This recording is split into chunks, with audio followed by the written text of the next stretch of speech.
Hello, I'd like to welcome you to my opinion piece for the Exeter Township Supervisors meeting held on January 13th, 2020.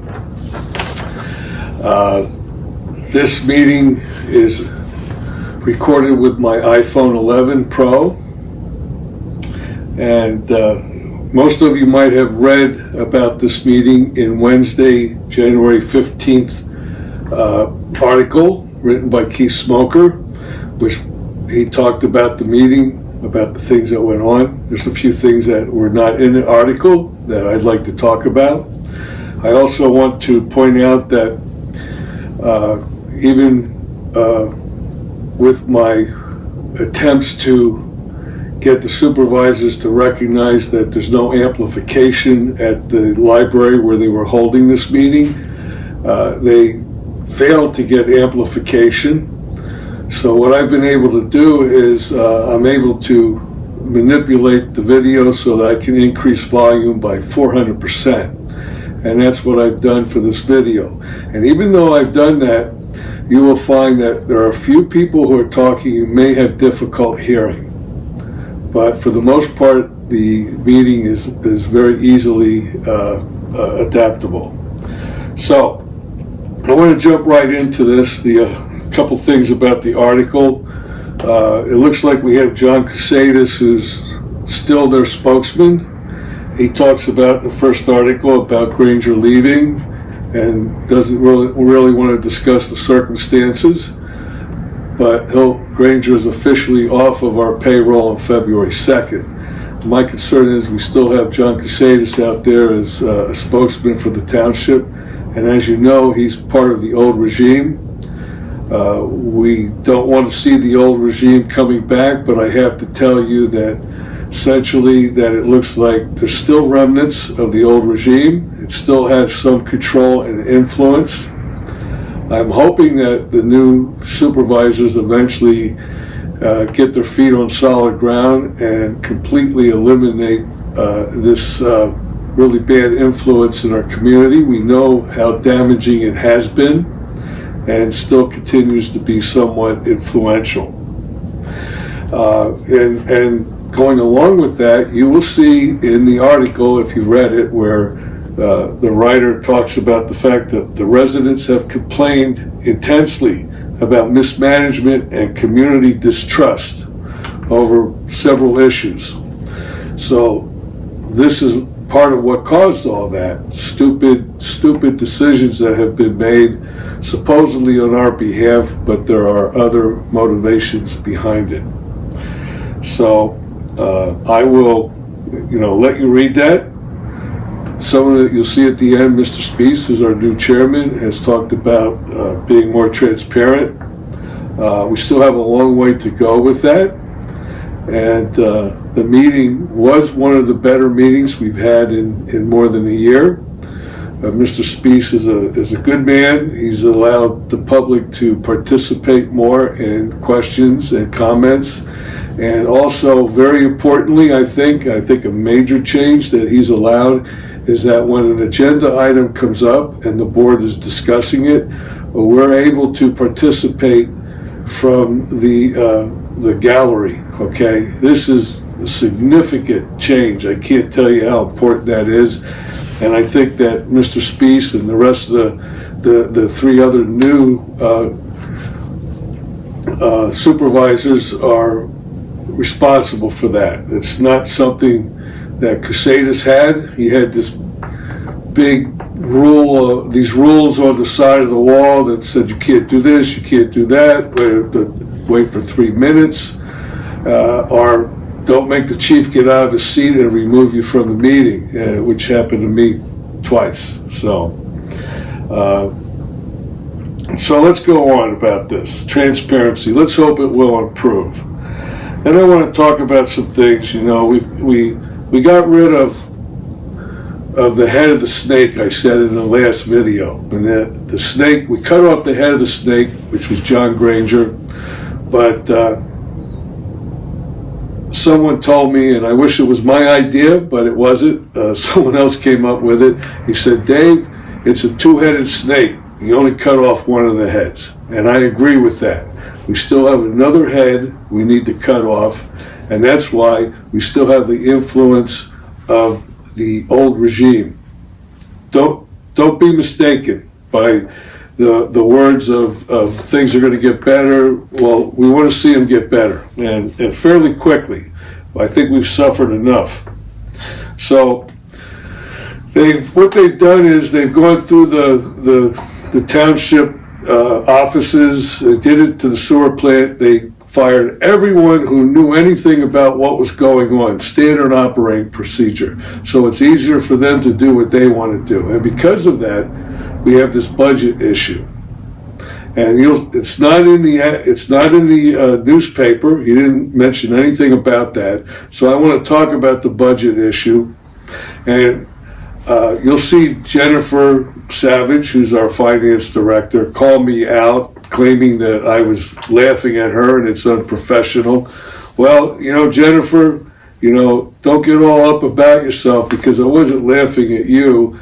I was laughing at the situation. And here's the situation. You can ask any one of those supervisors. I don't care which one you pick. Even Casadas, he can't lie about this one because he doesn't know. And that is, do we have a deficit or do we have a surplus? And when they pick one of those two, ask them what that number is, because they don't know. Only I know, because I went through the budget. And that's what I was laughing at. Can you believe it? Here we are in January. They adopted this budget. There was a resolution that John Casadas signed adopting a budget that was unbalanced. It's still unbalanced because they didn't go through the process of balancing it. And, he signed it because he didn't care. He doesn't know. He really doesn't. He's out there. Oh, he's out there in left field. So I implored them to reopen the budget, and no one would take that up at this meeting. They did not reopen the budget. So I think they're going to schedule next meeting to have Jennifer instruct us and teach us about the budget. And I'll be there with my number. Hopefully, if they let me talk, I'll discuss it. And I know what the number is. So we had this crazy, 3 meetings for this budget, and it's still not right. And it's irresponsible to go through the next year, hand over the finances and the responsibility to 3 new supervisors without making sure the budget is as accurate as possible. And they were very, very lackadaisical about it. I kept pointing it out, but they didn't take it seriously. So that's one of the issues, because just for your general knowledge, I'm claiming there's a deficit. Jennifer Savage went up there and said, there's no deficit. We have a $3.8 million surplus. That's her number, okay? So you tell me, folks, really, if you do a budget and you've implemented the Homestead Act and cut the taxes, the revenue by $800,000, and the expenses go up, even if it's just a little bit, how in the world do you come up with a $3.8 million surplus?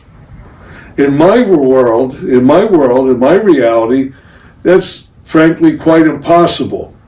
So this is the nonsense that I have to put up with and that I want to let you know about.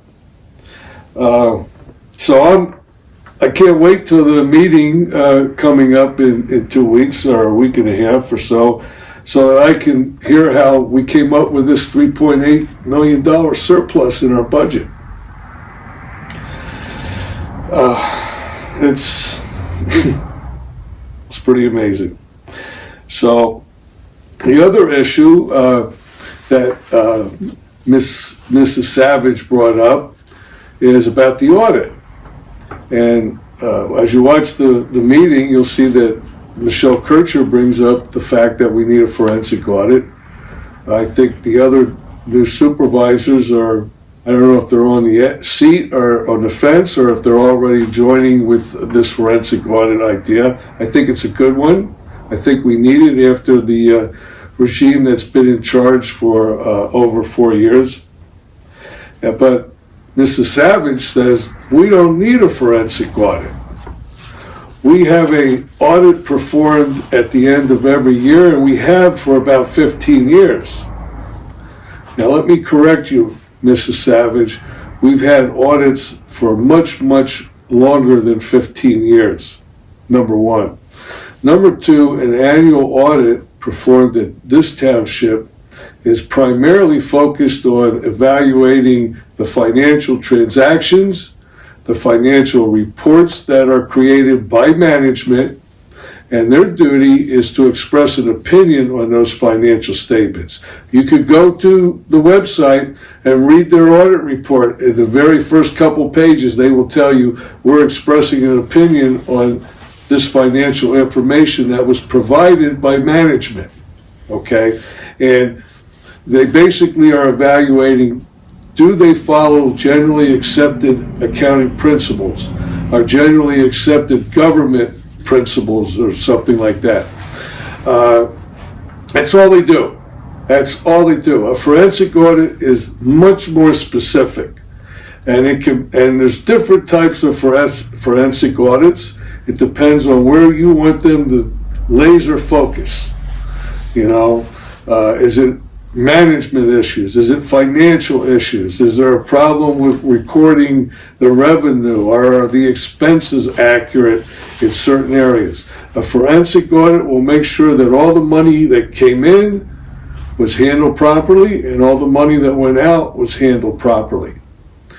Those kind of things. This is a forensic audit. And then our account balances are accurate. So this is very different from the annual the annual audit for the township. So Jennifer, I don't know if you knew that. Maybe you were confused because you were very emotional, but these are different audits altogether, and I hope that you understand that. So the other thing I want to talk about is disbursements. So at this meeting, you'll see I'm asking about spending, where they're going to approve checks to be cut to pay our different vendors. This could be in the hundreds of $600,000-$700,000 per meeting, sometimes even higher.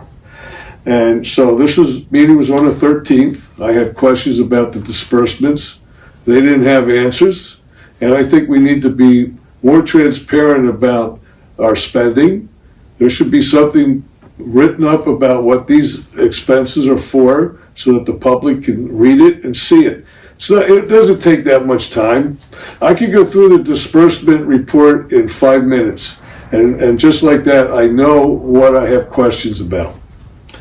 Well, so I thought they would write down my questions and get back to me. They said they would. Well, I had to call them up on the 15th. I got, the chairman was out on the golf course. He said he'd get back to me later in the day, and he did. And he suggested, well, I rewrite everything down because they didn't get all the questions that I had presented them with. And so I did. I sent them a letter with those questions that I had. Well, here I am 2 days later. It's the 17th. It's past 12:30. I was hoping to get the answers so I could incorporate some of that in this opinion piece. I haven't gotten them. So you'll hear on the video where Mr. Speece suggests that, he suggested for the future that I look at the disbursements report on Friday evening, and they wait till the very end of the day to present this. And then if I have any questions, I should send them the items that I have questions on, and then they'll get it to me before Monday night's meeting. Now I still haven't gotten the answers, and this is 5 days ago. Does anybody out there really believe that if I identify certain items that I'd like to know more about on Friday night, that I'm going to have the answers on Monday night? I still don't believe it. And this is the type of thing that the old regime would do. They'll tell you what you want to hear, but nothing ever happens. You know, it just doesn't happen. And this is how the old regime worked. And everyone, not just myself, but anyone that faced that type of thing knows how frustrating it is. And I'm not the only one that is in that category. So I think they should do a better job on describing what these disbursements are. And I'd like to have a total. You might have 5-6 lines of Fox Rothschild invoices. I'd also like the total of what that is. I had to add it up myself. In October, it was $190-some thousand. I divided that by their hourly rate of $250 an hour. And it turns out, comparatively, assuming a 40-hour work week, they charged us over 19 weeks of work. It's just incredible. I find it hard to believe that they billed us for that many hours in one month. So I'm really looking forward to the answer to that. All right, we beat that to death. Now I want to talk about the right to know requests. You'll see a report. It's on the website. Go to Exeter website, and hopefully you'll find where they have the agenda for January 13th. There's a file there called the Right to Know report. Open that up, and you'll see all the people that have requested a Right to Know request and what the request is. Now, I think they started this report to intimidate myself and other people who submit a lot of Right to Know requests, because we're looking out for the public. And they don't like this because it reveals a lot of things. One of the requesters requested Lisa Vanderlane's W-2s for all the time that she was on the payroll and working for Exeter Township, supposedly working for us. And they provided that information in 11 days to him. They mailed it. He just got them recently, and he told me we found out that they don't have any W-2s for her. And that's another issue. Well, I had the same request in. It's on the same report. I'm asking for her W-2s, and instead of getting it in 11 days or something like that, they've pushed me out to 30 days. Why do you think they do that? One person gets it in 11 days, I'm going to get it. I haven't received it yet. I'm going to get it in 30 days. Would you call that discrimination? Or maybe they just don't like me. So, if you want to know about the W-2s, there's a IRS regulation that it's called constructive receipt. And so Lisa Vanderlane and a couple other supervisors thought they were going to be cute and not take the money. They didn't want the money, so don't pay me. Well, you can't do that because we have by law they get paid a certain amount, and that's automatically made available to them after every meeting. Well, they pay it monthly, but it's available to them once they were at a meeting. So that's called constructive receipt. They don't have to take the money. I'm not suggesting they should have taken it. They can do whatever they want with it. But our government should be cutting them a W-2 so that we could collect the local, state, and federal taxes and pay it on their behalf, because it's the law. And I don't think they've done that. So that's going to be very interesting. We're going to try to wrap this up. We have these RFQs for the Reading Country Club. We should just cut that whole thing off. We're not going to be selling it to anyone. It's costing us a lot of money to pursue this. So we know what has to be done. We have to fix up the golf course. We have to fix up the clubhouse and get it running. And that will take some time.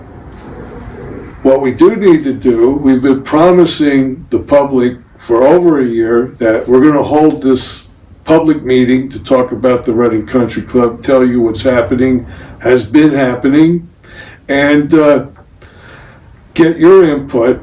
I'm sure those who are interested in this know that they've scheduled a meeting, canceled it. Scheduled a meeting, canceled it, over and over again. Now they promised us when the RFQ process was completed, we would have a public meeting. So And you'll see they talk about scheduling it. So let's hold their feet to the fire on this one and not allow them to cancel it once again. So that pretty much wraps it up for me. I have some rumors that I heard, which I'm going to look into and verify. I'm not going to spread rumors on here. So I have a couple things that might be interesting that I'm looking into for the next meeting as well. I encourage you all to come out, support Michelle Kircher in her effort to get them to perform a forensic audit. And just support our supervisors, the 3 new supervisors. I still think they're going to do a good job. I have faith in them.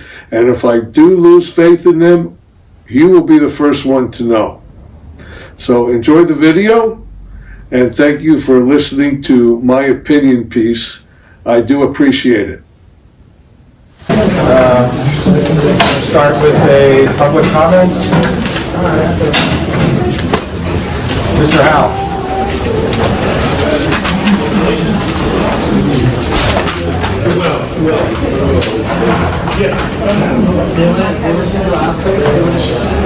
I'm Hal, Post Office Box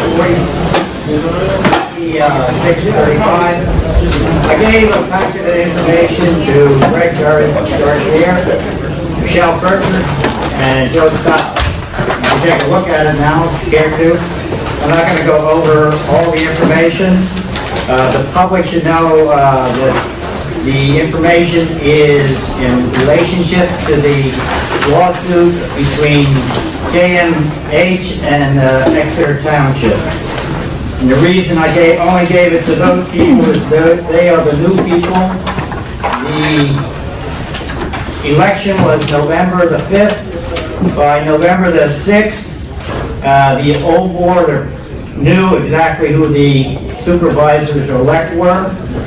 It's my educational guess that nobody from the old board gave this information or any reasonable summary of the lawsuits to the new people.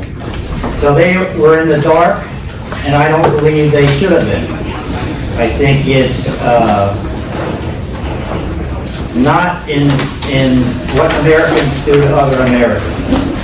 I ask you to look it over.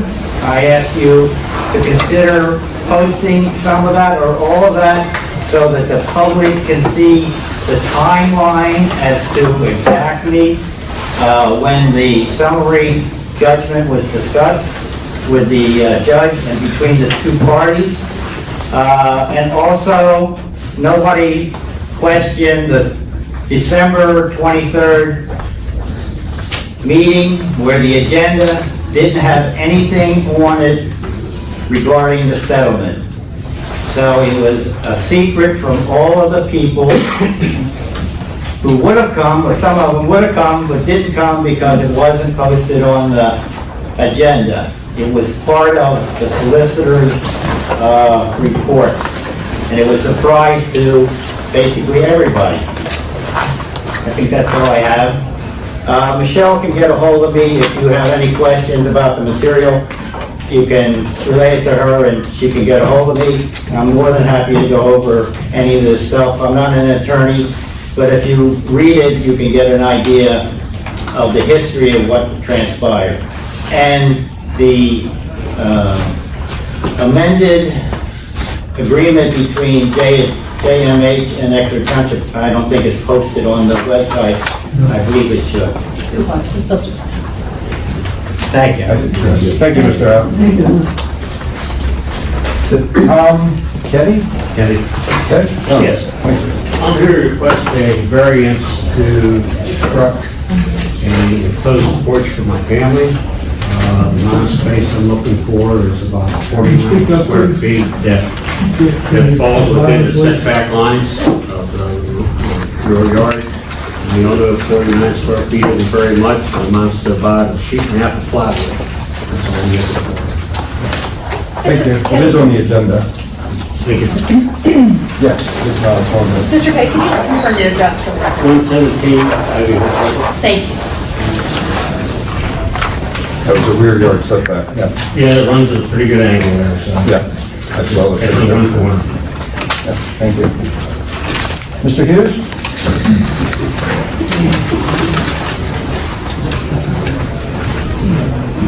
255 West 47th. Thank you. So, a couple things. I'm concerned that what's not on the agenda is talking about reopening the budget, okay? You have a budget deficit, you have a short timeline to reopen it and fix it. You have a $1.8 million deficit. We've run deficits in the most recent 5 years. We keep feeding off our reserves. Also, the homestead, farmstead exemption should have been on here because that should be reversed. It was a bad decision. When you have a deficit and you're going to cut taxes, $800,000, you're creating what I have referred to as the Exeter tax time bomb. And I started working on examples of what that's going to do to anyone who's got an assessed value of over $150,000. Okay? Then I want to talk about the right to know report that you're going to talk about tonight. And if I'm allowed to comment when you talk about that, I could delay this. Do you have general comments on it? No, these are more specific. For example, there's one here where Mr. Halley asked for Lisa Vanderlane's W-2s. And it says the final response was in 11 days and it was mailed to him. I have the same request to send it to me by email, and they gave the same request a 30-day time extension. It's inconsistent. It doesn't make any sense.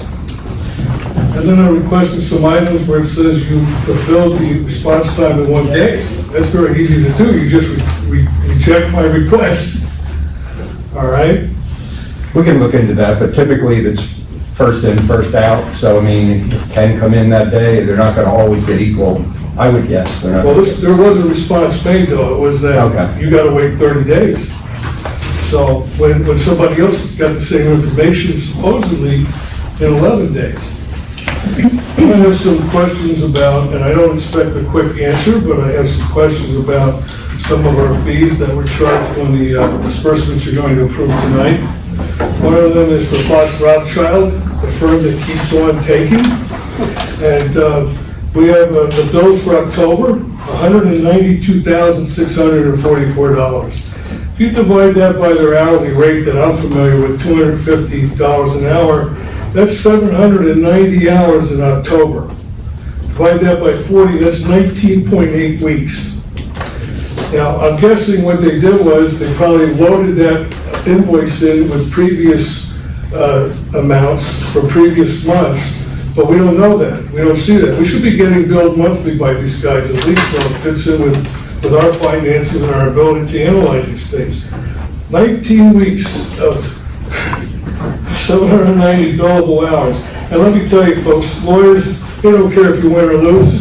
They care about one thing, billable hours. I have a question about Maley. They did some forensic audit work that we paid $980 for. I'm not aware of any forensic activities that were going on by the auditor, so I want the board to tell us what that's all about. And this is just an inquiry. I'm sure it's nothing really important, but it looks like we bought from Foremost Promotions ETPD mugs. I'm guessing that's Exeter Township Police Department mugs for almost $2,700. So if these mugs cost $10 a piece, we got 266 mugs or something like that, 250 mugs. I'm just curious what that's all about. You're going to be handing out mugs to us or what? Then I have some questions about archival social media. We spent over $7,000 for them.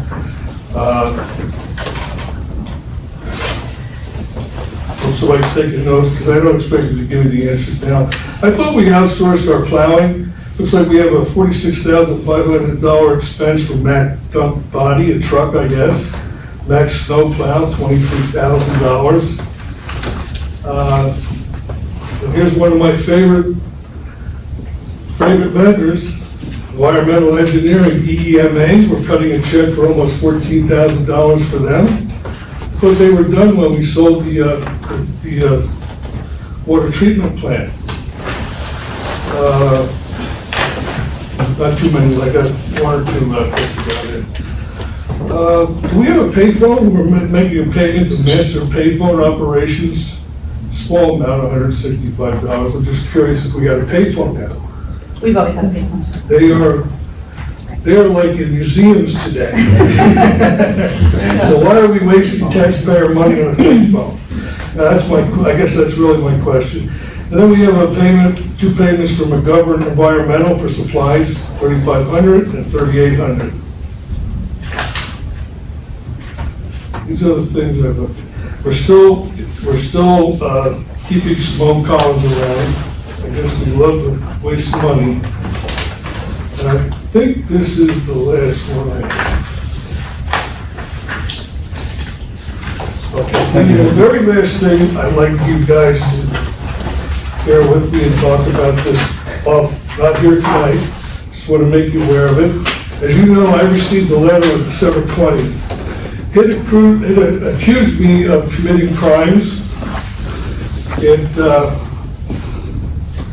accused me of a lot of things, but what it did say was that you're directly writing to me with board approval. And I'm trying to understand where you advertised this meeting between December 9th and December 23rd. Because I believe it's a violation of the Sunshine Act. And I believe this letter is out of order. So I'd like you to take it under advisement, review it, and keep me in that loop. If you're going to review it, maybe I should be there as well. Because I have a real problem with this. I'm holding off taking any legal action until I get an explanation on what you're going to do. But I've been fuming since December 20th about this. Thank you. Thank you, Mr. Hughes. And just a comment, I mean, some of the things on disbursements and some of those, if there's a long list, just I think in the future, if you send an email the day of the meeting when you see the agenda to me or something, we could easily have some of those answered for you in advance. I appreciate that. Thank you. Very good. Dorothy Reilly?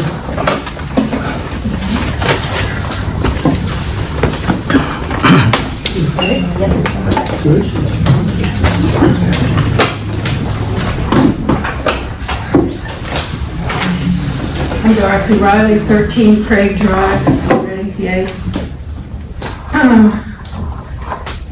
I have a question. How can we comment on agenda items before the meeting starts when we don't know what the discussion on the items will be? Will we have an opportunity to ask questions and comment at the time that you are discussing those agenda items? I mean, it's making me look into the future and imagine. If there's a serious issue, I think we could take public comment at the time. You know, a lot of these are just, discussion topics that we're teeing them up for something later. We just want the board to discuss in public what their thoughts are, and we're not, so if there's an urgent issue, we would be able to comment. Okay, that was, and this thing about right to know, it just seems that we're the citizens, we're the taxpayers, we should just in general have a right to know what is going on. It should all be upfront, out there in the public, whatever is going on by the board. And I shouldn't have to put in a request as a citizen. And I hope you're going to do something about that. And are you planning on doing something about that, I guess is the question. We're planning on working on a few options to minimize the number of right-to-know requests. A different communication channel or different board, so our committee, we're thinking about a couple ideas, so hopefully we'll see some progress. Soon, I hope? Hopefully.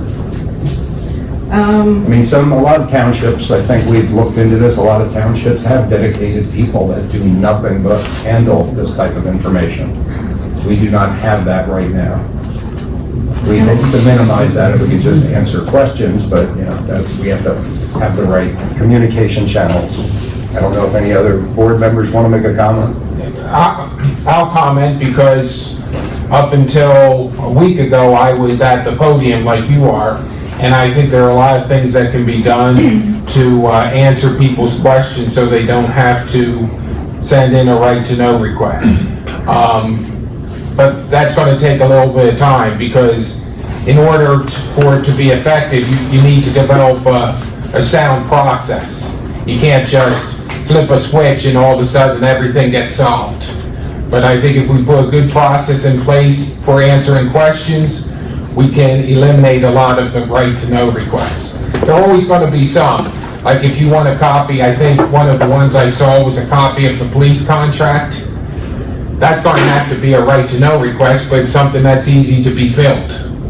But if you have a question, I think we should have a procedure in place so that you can contact the township and it goes to one person and they determine who's the best person to answer it, and that person gets back in touch with you. Those are my thoughts. Well, but it also could be if everything is upfront and not done in backroom deals and stuff, Absolutely. then we wouldn't have to ask. I think we The proved. point I'm trying to make. I think we proved to you last Monday we were upfront and there weren't any backroom deals last Monday. Oh, I disagree. Well, Something went on with the nomination for the chairperson, where it was pushed through so fast, nobody knew what was going on. I call it bullying. And we were left, nobody could say anything, there was no discussion among you about who it should be. The name was given, they insisted on a second name, it was no one asked for any other nominations, which is not according to Robert's rule. And I think that was very upsetting, quite honestly. For me, it was a matter of procedure, not knowing the correct procedure. I knew. Well, there are two members that were on the board before, and they should have known the correct procedure. And they did not want that to happen. They didn't even want a second nomination. And that, I spent the whole week being very upset about how that was pushed through. I'm sorry, but I did. And I really don't think the two members of the board that were on before should have even been up for consideration for that, considering the hole that we are now in. And they were the ones who helped put it through, and they were the ones who voted on several different things that have put us in a multi-million-dollar hole, and set us up for very expensive sewage treatment amounts now, just like our. So that's why I was upset over.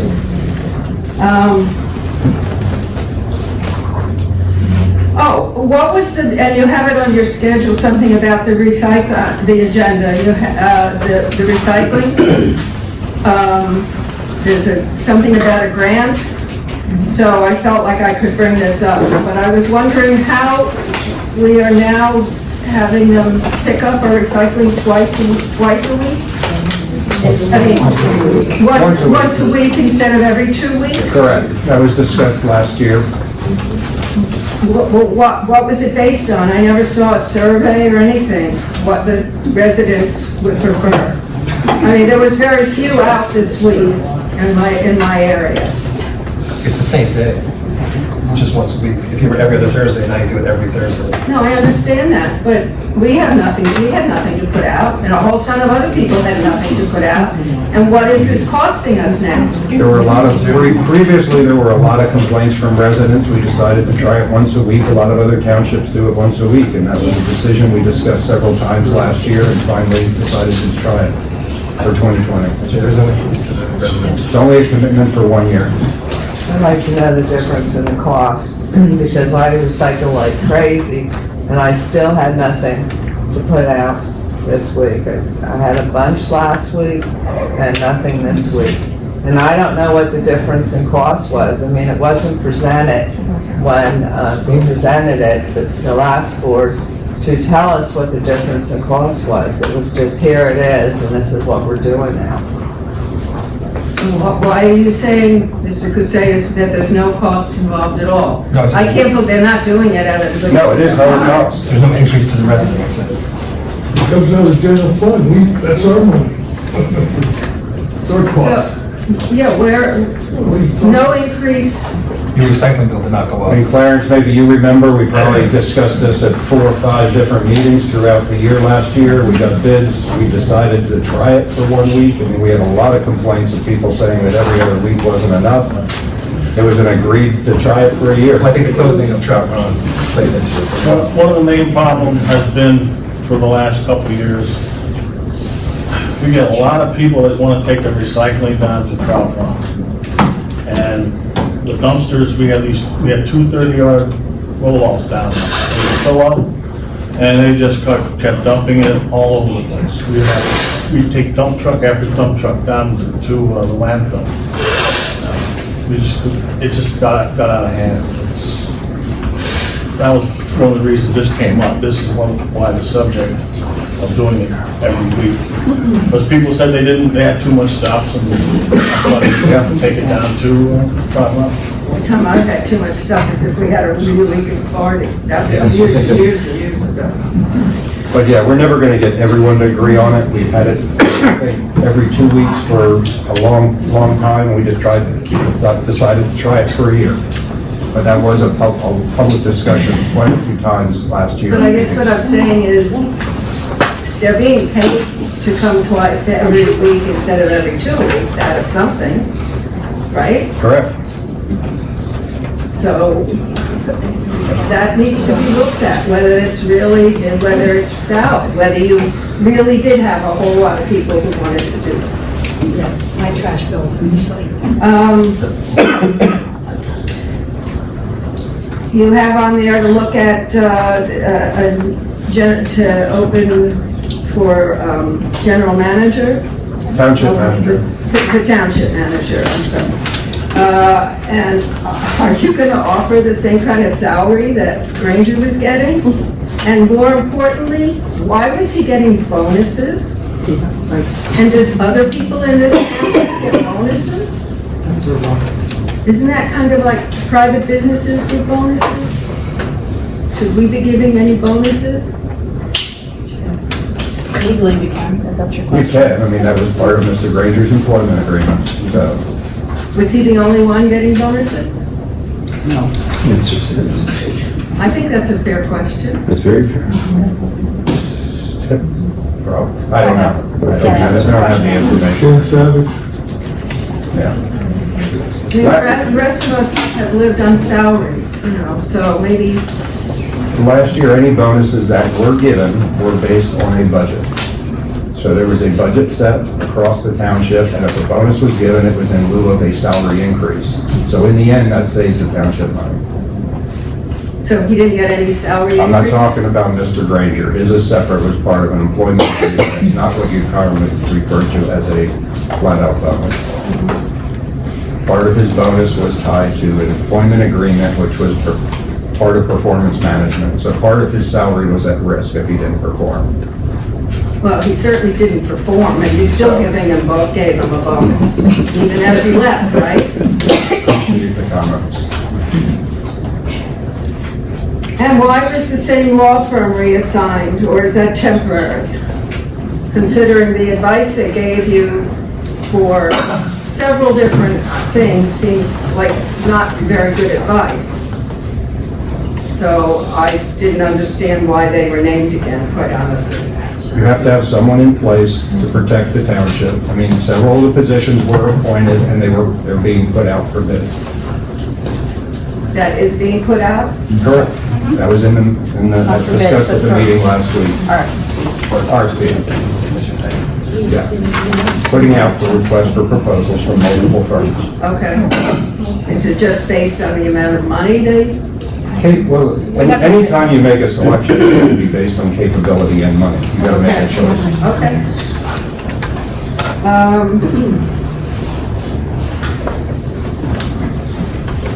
Well, as I said before, the citizens deserve to know all the details of the lawsuits. I understand there's more than one, including the real reasons that the suits were initiated and names of those involved, and the cost to the promenade, what was paid, future costs, and the riverfront property, And I have a question about that. Granted, I didn't come to some of the meetings, I guess, when you discussed this, but why did the EPA have it to be able to sell? Was it contaminated? And what do your future plans for this going to cost? Talking about the siltation basin, that's been Yeah. delayed. We have not made a decision on that. I believe that will be sometime this year. That will come up. It's still being used. The state owns it. It's being used for still harvesting, I believe, coal. The state still owns it? Correct. Okay. And what's happened with the money from the sale of the sewage treatment plant? My husband asked me to ask this. He said he keeps hearing that there's 40 million left over. What happened to the other? And how much did you end up selling it for? What did they? Yeah, that's all public record. We can get that information to you, but there were several meetings occurred. It was 93 point some million. I don't want to give you the wrong figures. No, We that's funded right. some pension funds, and the whole plan, I mean, the money's there. It's either going into a pension fund or it's sitting there waiting to be invested. So we can give you that information. Take that, pay off that. Yeah. I can't hear you, Mr. Crusaders. Pay off that. There's 40 left? There's 40 left after retiring some of the debt, retire and then investing in some of the pension funds, so we don't have ongoing yearly costs for the next 30 years. Okay, thank you. So it will save us money. And if you could, please, Mr. Reilly, I mean, just it's a little over the, Okay. I'll say this. just to be respectful for everyone. Thank you. I'll say this. Hey, can you clarify something you said? You said that I could send in a request on the disbursements plan question? Yeah, I mean, if you do, I think the township, you know, if we typically, I mean, as board members, so we don't sit through here and look through line items during the meeting, we might send questions to Jen during the day as far as a specific one, what is it for? What I'm rather concerned than- about is don't hit me with the 30-day RTK request, which they've done every single time I've asked for any information. This is the policy. I don't think you would get a 30-day right-to-know request if you asked what a particular disbursement was used for. Okay, well, they do You that. can copy me on it and I can maybe just answer your question. But also, on this disbursement comes out Friday night. So if everybody's going over the weekend, the meeting's on Monday night, they have to follow up with my questions on Monday, or perhaps the disbursements can be posted earlier than Friday. It's hard because the disbursements go up right to the day before. We're approving disbursements for things that need to go out this week, so. But anyway, I We'll appreciate try it. and we'll so. see how it works. Okay, thank you.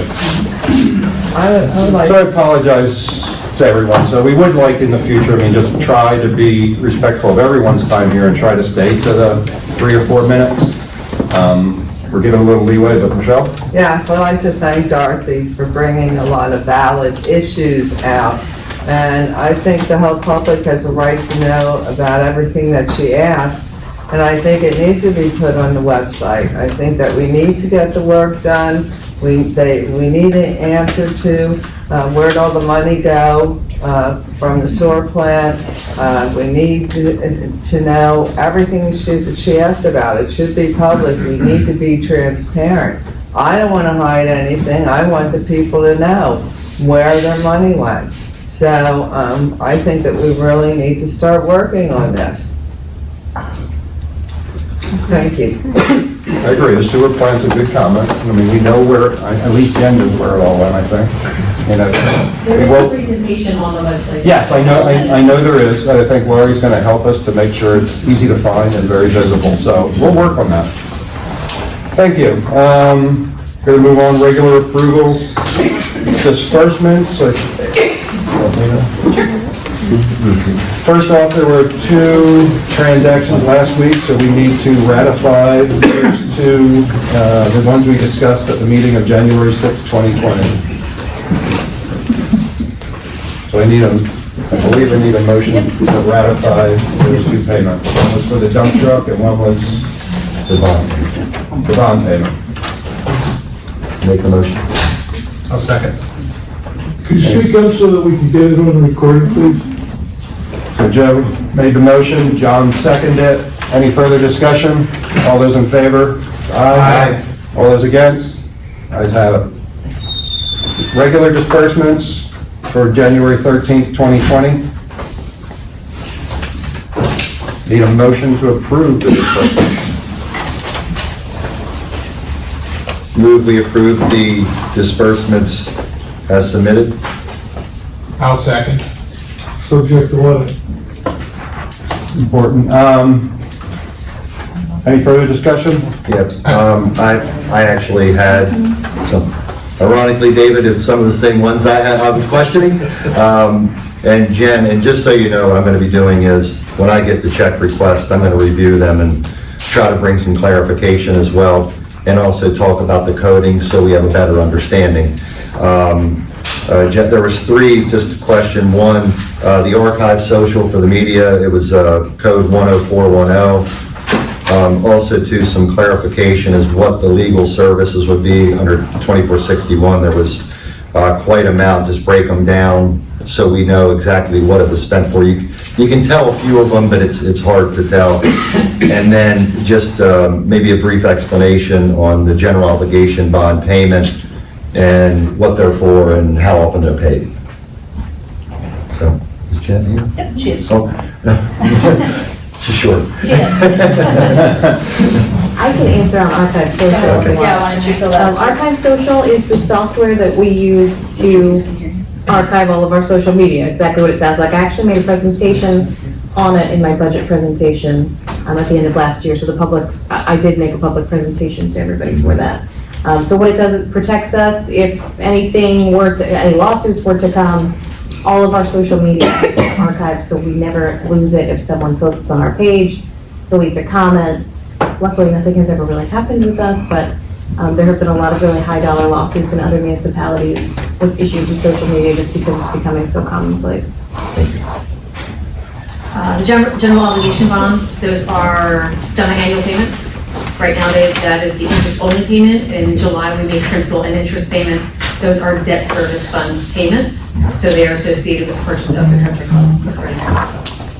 Okay, so those are two of the series that we actually semi-refunded with wastewater plant proceeds. So those payments have decreased based upon what the debt service schedule was before.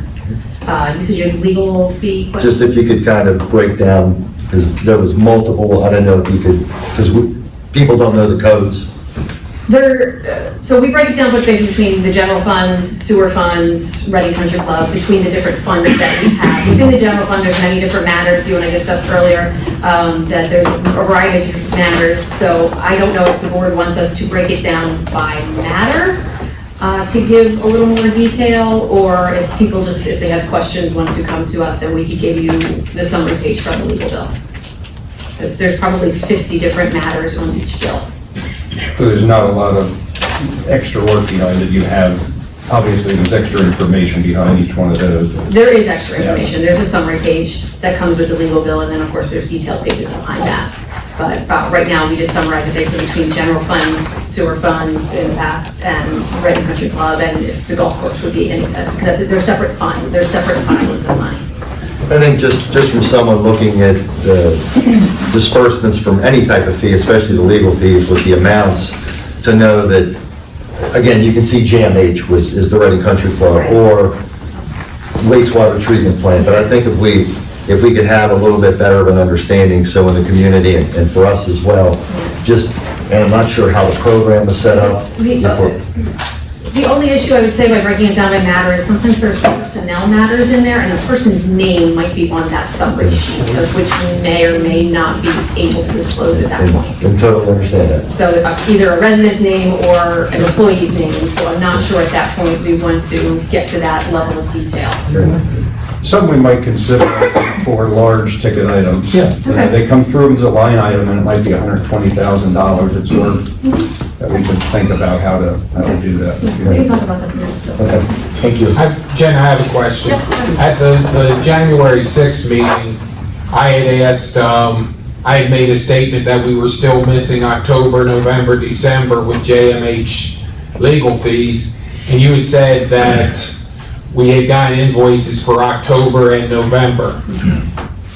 On the disbursements, it just says October. Does that mean November's getting paid another time? November is still being coded and will be paid at a future meeting. Correct. And then we have not received December yet. Okay, thank you. Thank you. So can I get some clarification from the board before Jen steps down? So what I hear you saying is that for the legal bill, we should try to come up with some recommends on how we could do some more information, but not violate anybody's private rights? Maybe, Yeah. I can probably break it down into a little more detail, and if there's something that is of a personnel matter or something that probably can't be put out to the public at that moment, we can put that into a general category maybe on the disbursement bill. Okay. We'll make that recommendation before then. Very good, I think we had a motion and a second. Any further discussion? All those in favor? Aye. All those opposed? Ayes have it. Moving to old business, appointment of township treasurer. Mr. Chairman, the administration is asking the board to appoint to the position of township treasurer. Those who were present last time will recall that we had a temporary position put in place with Mr. Granger being the temporary treasurer. So we're asking the board to give us a permanent treasurer for 2020. We need a motion for that.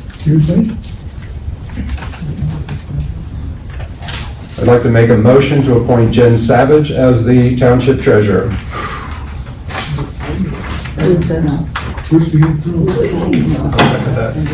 It's basically a position that Jen basically does now, and she's the most logical person at this time to take that, but that's my opinion, it's up to the rest of the board. Who's second? Any further comments on that? I didn't hear the second.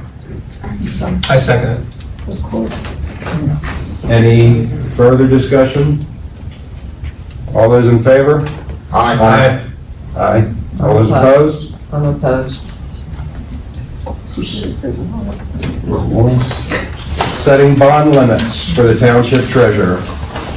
So in accordance with setting the township treasurer, the administration is seeking for the board approval of the bond limits. We have talked to our bond provider, H.A. Thompson. The recommendation for the treasurer is $5 million for the bond, and we do need a motion for that. I'll make the motion. I'll second it. Any further discussion? All those in favor? Aye. All those opposed? Ayes have it. Set bond limits for the interim township manager. Okay, a lot of tonight's discussions are going to sound very familiar. We're going to go back through this again. So we also need to set limits for the interim township manager. Again, we've spoken with our bond provider, H.A. Thompson, and the recommendation is $1 million for the interim township manager position. And again, a motion is needed for that. I'll make that motion. I'll second. Any further discussion? All those in favor? Aye. Aye. Any opposed? Thank you. And thank you for the work. I think a lot of benchmarking was done with surrounding townships to get to these numbers and shopping around for prices, so I appreciate the work that everyone did this week to get that information together. We did not have that information last week, so apologize for that. Monthly night right to know request report. As we have done in the past, this has been uploaded to the board's workspace as well as placed on the township website. There were 24 submittals for December. That brings our total for 2019 to 236. They are posted. The administration would like to know if the board would like us to continue with this process of creating the right to know report on a monthly basis and posting it. Well, a question I have is, why are we looking at this? Why are we doing this? I'm not sure that I can answer that question. I know why we started doing it, and the purpose in my mind was the request we made is so that we could at least look at it and see if we're making progress. As of right now, we're looking at the numbers, but in my opinion, we need to find ways to move that And forward. transparency. We want to show the public that, hey, here's what's going on. These are the requests. Okay, because my perspective on this is the report's been looked at and really nothing's been done with it. And I think there are a couple things that are a part of this. Like, one thing is the requester name. I don't see why that needs to be on there. And I think what that does is it kind of creates some animosity. And the price tag, I noticed at the bottom, I really don't, it strikes me, and having been on the requester name, it strikes me that you're causing us to spend this money. And, you know, I didn't feel that was appropriate. I felt like, oh, you're doing something bad because you're costing the taxpayers money. So I really don't think that serves a purpose. I think it kind of divides people on this. It's not an RTK, it's a right to know, and people do have the right to know. What I think needs to happen is we need to have a sit down, a committee, special meeting, whatever, and talk about these and talk to some of the people who are making the requests and see if we can find a way to have a better system for answering questions so that we don't have as many right to know requests. I think if we do that, we can really reduce it from 236. That's a lot. There are going to be some there now. But I know, you know, the 35 days that it would take, it does cause some right to know requests. Because I put some in because I figured, well, I don't know if I really am going to want this information, but I have to wait 35 days, so I might as well get it in right away. And in some cases, I never looked at this stuff. I think some very good points. I mean, two follow-ups. One on the dollar amount at the bottom, I kind of think that is important, at least for us to have, in order to make a decision. So, you know, there's, I think, two parallel paths in my mind. One is that committee to try to eliminate right to know requests, another is the cost. If you look at Limerick, for example, they, instead of us getting in a right to know request and then sending it to legal counsel, going back and forth and spending this money, they've decided to hire their own paralegal, which does all of this in-house, and they just say, hey, if we're going to spend the $100,000, we're going to have control of the resource. That's once you establish, in my mind, that you need it. And this is just my opinion. And I think that, I agree with Greg, though, it shouldn't be a public number, that should be our number for. Yeah, and we could have that internally, so point well taken. And then I guess my second comment is, who would you like on your committee? I'm just kidding. I'm fine with that. I mean, Yeah. No, and I'm not putting you on the spot, but I would I open agree. it up to Committee people would be. who are interested in this, because, you know, I think with any issue, what we have to do is look at as many different points of view as possible. Because I'm going to tell you, you know, I work for the Boyertown School District. We had some issues like this. We came up with a system that worked for us. So I definitely have some ideas on that. But at the same time, what worked for Boyertown School District isn't necessarily going to work exactly for Exeter, but it could be a starting point. Yeah. I think the biggest thing with this type of stuff is we've got to start answering questions better.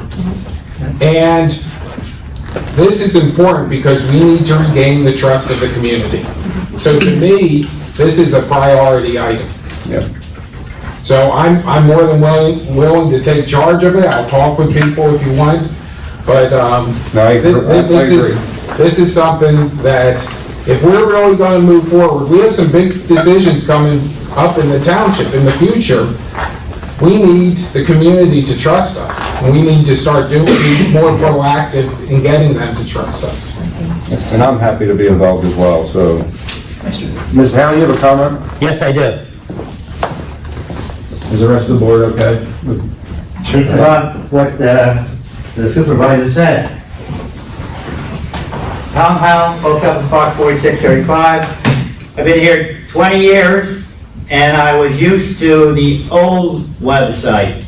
And if you are used to that or remember that, you could go back 3 years, 4 years with the lists that used to post on the first page, and then it would be kicked down to other pages, and you could go back all those years and see what was posted. They don't do that now. The other thing is, go and look at the calendar. Go back to January or February of 2019. It's blank. So why is it blank? It's blank in 18. It doesn't go any further back than 18. If you go to the website, it says 18, 19, and then it goes forward. I used to find information with the old website 2 or 3 years older. I could see the bond deals and all the other stuff that transpired. So you have a new system that stinks. Thank you for your comments. I have one quick. Anything else we'd like to know? Can you keep it short? Very short, very Okay, you make a comment. Well, why does everything have to go to legal and cost, end up, what is it? This is a different, in my mind, $6,000 or in my something? mind, it's a different error today. I mean, if you do put out the wrong information or something, personal information, the township can also be sued. So you do have to be careful these days. Most townships have legal, either in-house or on retainer to handle this stuff, because there is a lot of precedent and lawsuits out there. I mean, I can understand it on certain issues, but everything? It's just knowing what those issues are. I don't know, Greg, you probably dealt with this a lot with. Yeah, there are some issues that are obviously not have to go to legal. Things that are posted on the website, for example, if you're looking for something, it's posted on the website, you couldn't find it, so you put a right to know request in. Well, obviously that's public. You don't need to have it go to legal. But anytime you start talking about confidential or information that could be possibly confidential information, you need to be really careful, because we are in a sue-first society. So, unfortunately, Fortunately, we know that. that's the case. So, since we're in a sue-first society, it's in the public's best interest to make sure we don't do something wrong, because it could end up costing us a lot of money. So every issue is different. So I don't think we can fix this tonight. We're not gonna, but you will see progress and discussion of this throughout the year. I think this board is committed to working on the right to know request, controlling the costs, or finding the best way, finding some ways to improve it.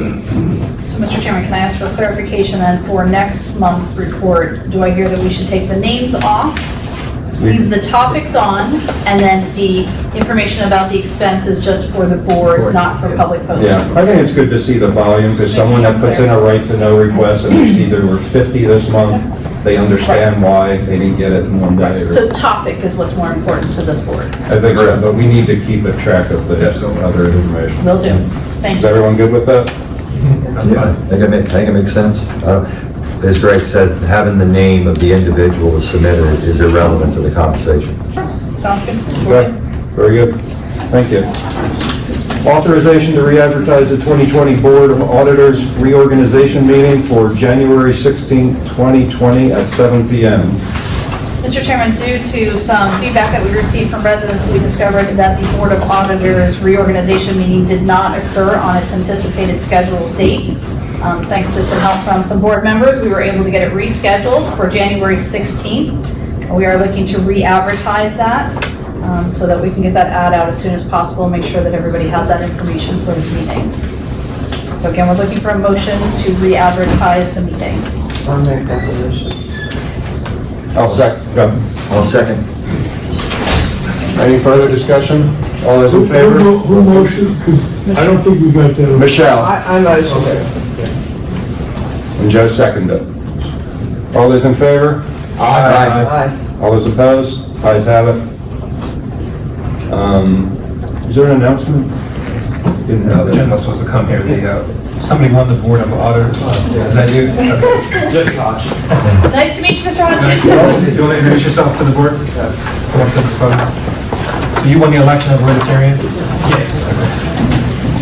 You can introduce yourself, name and address to the board. Jesse Hodge, 13 Nancy Circle. One Libertarian vote, so welcome to the board. Thank you for your service to the township, and I hope you have the date and the time, and if you need anything else, please feel free to call to the office. Thank you. Authorization to seek applicants for the Board of Auditors vacancy. So even though we do have a newly elected, we also have one vacancy that is still up, and we would like to ask the board to seek applicants for the Board of Auditors vacancy. I think that we could probably do a posting with minimum expense to the township, and then that would allow the board to be able to review and appoint a candidate at a later time. If you're agreeable to this, we'll need a motion for us to be able to seek applicants. Could I say something Sure. first? We don't have to advertise this, correct? That is correct. An advertisement is not required. I talked with an individual about this and he's willing to serve. It's Phil Harsh. Okay, so if Mr. Harsh can just send me an email? I don't think he's here tonight. Yes, he is. He's not. That would be very helpful, just so we can have documentation of your interest. That would be great, thank you. And then we'll bring that forward to the next meeting for actual review. Sworn They have to be sworn in. Yeah, just, Yeah. can I just mention that the auditors, since they're both here, you have to get sworn in. You can get sworn in by district justice or by a notary. They should have the forms. The newly elected has done his work. Okay. Yep, he is all set. That's all. Yep, so Okay. Phil would be the only one if he is in fact appointed. But again, we just need authorization to seek the applicants first, and then we can bring it forth next time for you to review. So you would consider, if anyone else here or whatever would apply, they could, or? Yes, anybody else can Yeah. apply, yep. But we just need a motion for you to agree for us to seek the applicants. I'll make the motion. Good, I'll second Greg's motion.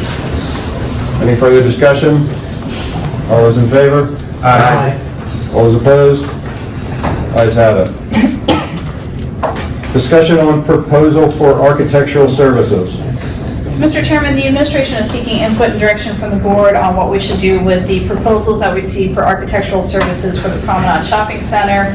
We do in fact have 14 different RFPs to take a look at, so we need some clarification on how you'd like to review those, what you'd like to do next, so some guidance from the board as to where they'd like to go. I did go in and look at them. And I appreciated what you had done because they have summarized the architect's name, some general contact information, and the cost and timeline. And what I saw was the first three were in the neighborhood of $36,000 to $40,000. And the next one was like $79,000. Personally, I stopped looking after the first three because I have professional experience with one of them. And it was a very positive professional experience with them. So, full disclosure, I worked with them. They were the architects in the building renovation project at Boyertown Middle School, which I led. So I kind of had strong feelings about who to go with, but I think other people need to take a look at the proposals. Yes, I want to get in to look at them. I have not done that yet. Michelle, you have I am not looking at anything until we figure out what's going on with the monies we have, how we have to open a budget to figure out how we're going to make up our loss and make our budget balanced. And do we really know what we want to do with that place? And why do we want to call architects in?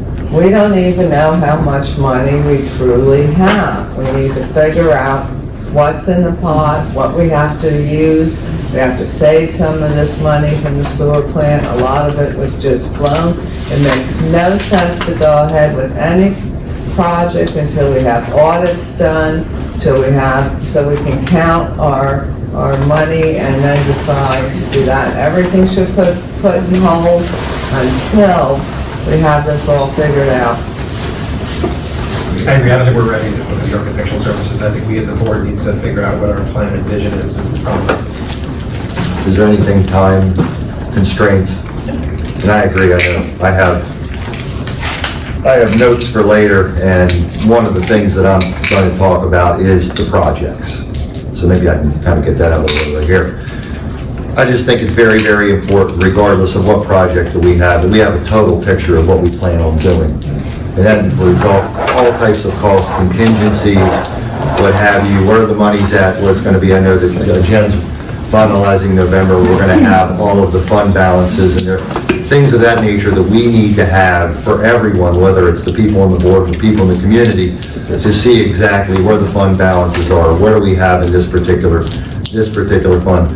And then with someone who is a financial expert to give us the advice to say, these are some options you have. I know we've looked at them already. Should we pay the renting off? Should we not pay the renting off? That's just using that as an example. The bottom line is, I would prefer not to get into any huge plans, spending any type of preliminary dollars on plans when we don't know what we're doing.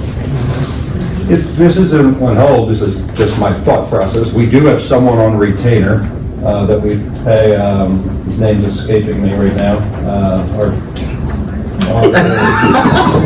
He did the analysis. Andre. Okay.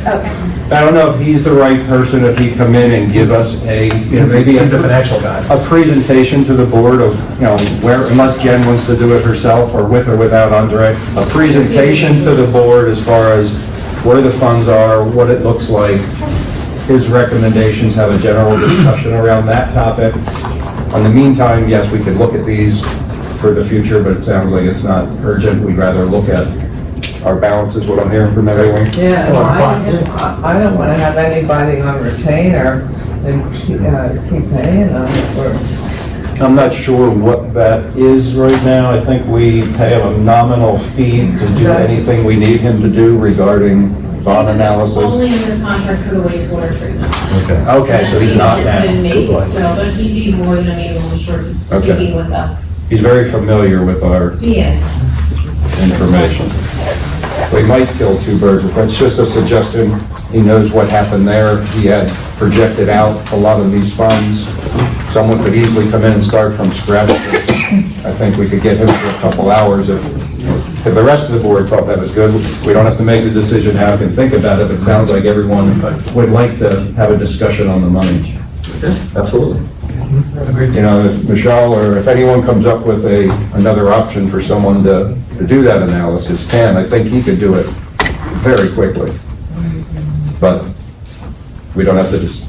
Yeah, but I'm just saying, if we don't know what we're gonna do, and it's gonna take a while till we find out, why do we need to look into anything at the moment? Well, this is not to make any decisions. This would be just to review for this board where we are at currently. How do we have a discussion on that topic to see how we're comfortable or not? That's my question. I personally don't know where we are financially. Get all the audits and everything else. I've reviewed a lot of documents and so forth, but I still have some education to do. Yeah, that's gonna take a while to do that. I mean, there's plenty of PowerPoints, and we've seen all different numbers, and there was multiple scenarios. So again, too, is the general fund, are we going to be at 42.7 or 49.3? I mean, those types of, once we have all of those information, once the books are balanced as far as all the funds that were either designated or what have you, but when we know exactly what we have, then it makes it easier to make decisions. Right. Without that information, I don't think we're in a position to make those decisions. I agree. I guess the question is who to present us with that information. We made a lot of decisions already last year, and some of the money went to pay off some debt, such as this library. So we have a $350-some thousand payment we made every year that goes away now. We paid that off. Some of the contributions to the pension funds, we've paid them out, so we don't have those payments every year. So you've gone down in all those payments, so just kind of showing that and mapping that out on paper, what that means for the next 15 or 20 years, I think would be important. Well, I think Jen can provide those numbers because she's going to have the fund balances in front of her without having to pay That makes sense. anyone additional. Just review Because each again, fund. that's informational. Yeah. It's informational, these are our statements, this is what we have. And then we can start making determinations to where we go. So what would be the direction from the boards, looking back at 2019, projecting out for each fund and ask for a summary of that in a presentation for That us? would be perfect. Okay. I still want a forensic audit. Put it out louder, please. I still would like forensic audits to be done. I want to see where all the money is, where it went. And I don't want to, since we're running a deficit, I want to make sure that all the money's and where it should be, and then I'll feel better. I just want to know that everything is fine. Okay. Let me see. I would say what's the action? All right. Everyone keeps referencing a deficit. We are not running at a deficit. They're running the budget presentation. There was a typographical error in the summary. Mr. Hughes, you have something to say? She's trying to help. Okay. There was a typographical error in the summary of the budget. I It has looked at been the fixed. detail, $1.8 million deficit. No, actually, we don't. Not when you look at all the funds together, which is what you were Is that referencing right? before. Please, there's let Jen talk, let her tell us. She's talking directly to me, so. Because you were laughing at me, sir. Okay? Not professional or respectful.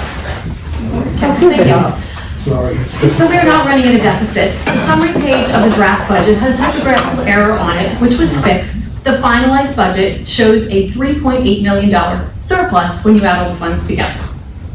So we're not sure where this information is Right. coming about the deficit. So it shouldn't be difficult, so I mean, maybe at the next board meeting, we could have a topic and we could have review each fund and look at projecting out where we were at 19, what money flowed in and So the out. fund balance is on the treasurer's report, which goes to the board every month. Yeah, And is reviewed and approved every month. yeah. I gave Joe and Greg a copy the other day at their request. It's on the website. We have November's done. It goes to the second meeting of every month. So it should be done for the January 27th meeting for the December, end of year December. We're still finalizing the end of the year. Yes. Yeah, you'll be able to see all the I look at fund each treasurer's report, and I obviously, I look at each individual fund and everything, but it's not always so obvious, maybe not for everyone else, when you go through that to just roll it all up and say, you're looking at that month and you're looking at year to date and you're looking at that, but where were we with each of those fund balances? Because I tried to go back to 18 and 19. We've created some new funds. We eliminated some old funds, so it's kind of hard to track the money through the system. But for each fund, it shows you the projected ending fund balance at the end of the year for each fund, But which is what it's supposed to show. what I find hard to find, again, personally, we project that we typically have a budget beginning of the year, and then we have a projected end of the year, but then finding the actual closeout numbers and then putting that, the budgeted for, I don't know how I think Joe had a discussion with you about this at one point, but what the budget was, say, for 18, what the actual closeout was, what the budget for 19, and what we're projecting out through, like, say, 2022. We don't do a 3 to 5 year plan here. Well, okay, not for, at least for We do a budget 2020. which shows you the projected next year and then it rolls it 2 year forward, 2 year forward. Yeah. That's all we do. But some That's all it's easy historically way, been done.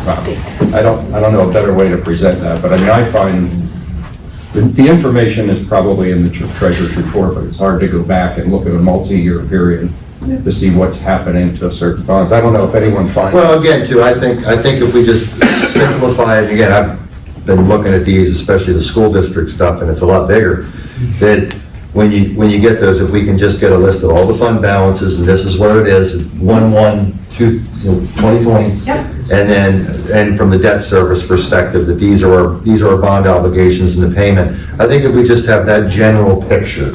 And all the debt payments are in the debt service fund Yeah, anymore. We paid yeah. everything else off. Okay, and if we have that, I just believe it makes it simpler for this simple brain to see it, grasp it, and understand it. And I think for everybody that is in the township, that if that's there, it's easier to understand. And it might be as easy as walking through the fund balance summary at the beginning of the 2020 budget. It's like you go through all the pages and you're flipping back and forth, it's sometimes hard to follow. And there's been multiple comments, both tonight and prior, about that we don't have an audit completed, and that people wish we had audits completed. These are resident comments. We have an audit completed every year. Every year for, 15 years, there's been a CPA firm that does an audit of the township. So I'm not quite sure what a forensic audit is going to get you, other than we have an audit done every year. Have we selected an auditor yet for 2019? We have not. We have an engagement letter from Manley for the future year, but it has not gone through a meeting. It's scheduled on the 27th of January. Okay. Thank you. I think we'll just put that on as Yeah, a can we topic for backtrack a follow-up. little bit and just clarify for Jen, because, so she's gonna do the treasurer's report for the next meeting, and I hear maybe some general information to get us comfortable with the information she's sharing, what's collected, what we already know, and that way we can at least share that general knowledge with you to begin with. Yeah, what I would be looking at is some sort of summary Sure. of all the different funds and where we're at. So why don't we ask Jen to do a summary page, give some kind of topical information she thinks might be helpful, and then she can present both to the public about the format, but then share the data as well.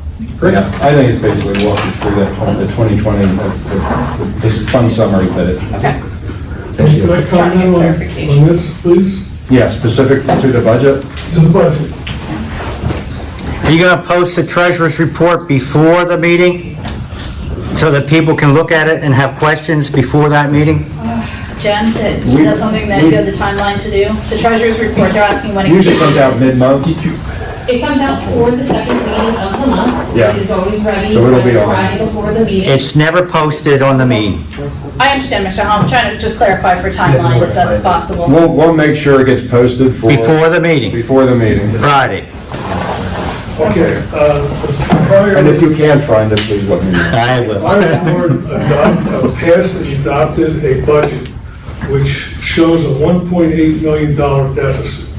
Now, we can talk about all these funds, but the main fund is the general fund.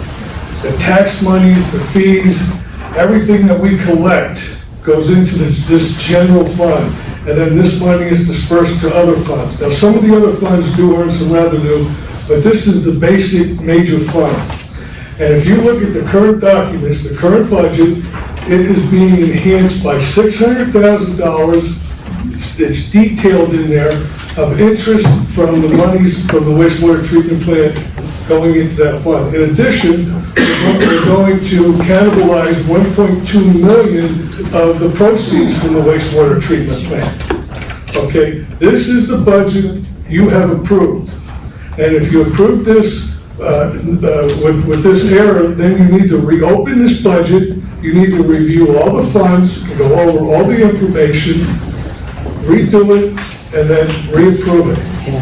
And it's and this includes the fact that you're going to reduce taxable receipts by $800,000 with this homestead and farmstead exemption, which should be reversed tonight. So I don't know where she got these numbers, but that's what you proposed to the public, and that's what you adopted. Thank you for your comments. We took an action. We're going to have a presentation. We're going to have a discussion at the next meeting to review that. As I personally said at the last meeting, the budget has not spent the money yet. There's nothing urgent, but is everyone good to move on? Yep. I had a quick question. Discussion on proposals for investment management services. Did someone have a... We're good. Are you okay? I had a quick question related to this. I was just curious, what, the auditor positions that you filled tonight, what kind of auditors, or what do they do They audit the Board of Supervisors, ma'am. in terms of, In terms of compensation, if they should receive compensation as Board of Supervisors. oh, that, They're not that's, auditors for the employees of the okay. township.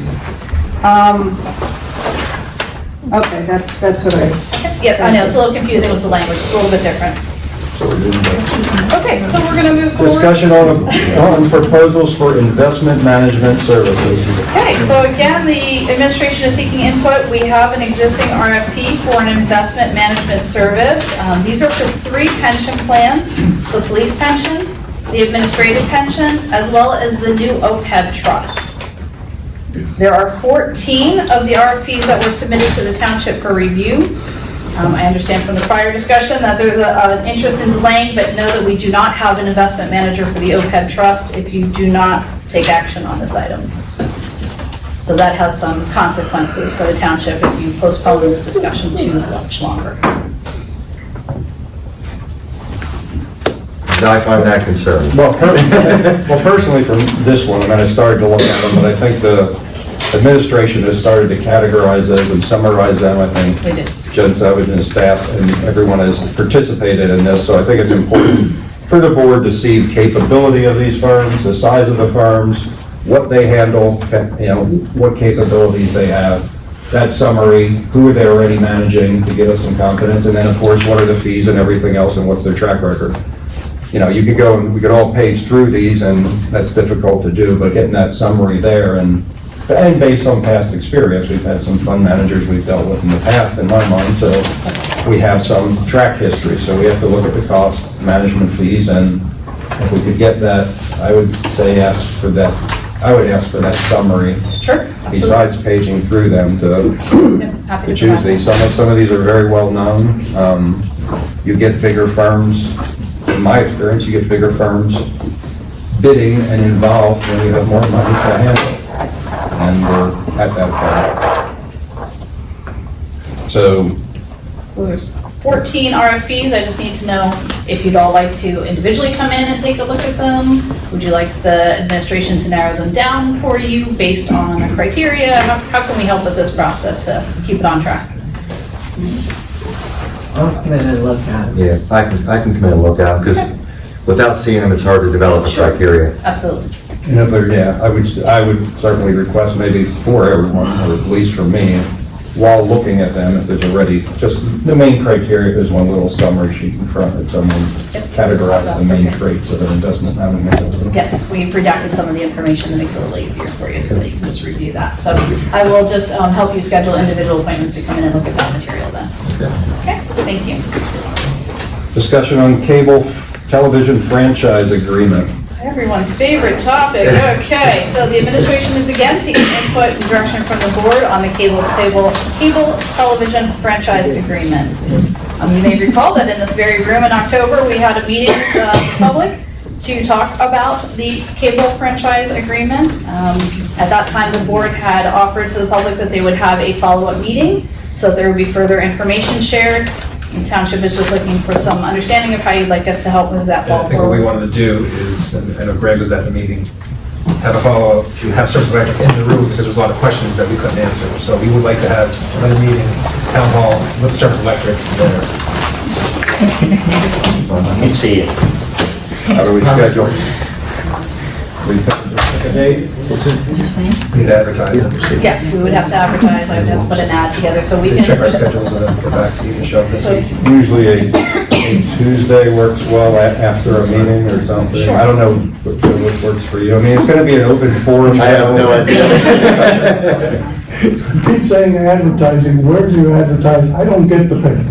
So there is actually a state requirement for advertisement that we have to I place it realize in. that, but can it also be put up on the website? Yes, sir, it will also be there. Yep, great question. Okay. Yep, we can absolutely make sure that it is on both locations for you. Yeah, I'm good any day, Dave, so whatever, Joe, I know Joe's the traveler here, so whatever. And we don't have to all, we don't have to all be there as well. Yeah, but I 4 of mean, us, so 3 or 4 of us should be there, for sure. we have to do 7-day in advance advertisement. Yes, at least, because we have to get it We to got the to contact Service paper Electric, make and sure then they get have to the the Service representative Electric. here, So let's see when they're available. Why don't I gather some dates from Service Electric, see when they can come, I'll circulate those to the board, and then I'll come next time with that for us to place the notice. Very good. I think we should also reach out to Jeff Anderton. Sure. Yeah, he did a lot of He research. did a lot of research with it. He talked to me a little bit about in transition, but there's no way I could share all the information He has, he shared. yeah, he has a ton of. So if he's willing to come out and help, I think he's a great resource for the township. Whoever you'd like to invite, that's fine. All right, I will review that and come up with a date and a time. Sure. All right, discussion on request for qualifications regarding the Reading Country Club. So the administration does have RFQs. We have 4 of them. They are posted on the township's website. We have discussed some of this in public with a prior board. Again, seeking some direction on how you'd like us to move forward or not at this time.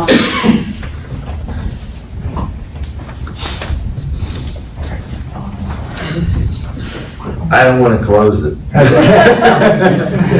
anyone, I have looked at them. Oh, I'm sorry. yeah, no, I was asking Mr. Hughes to 1 second, just let the board comment, and we'll let me comment.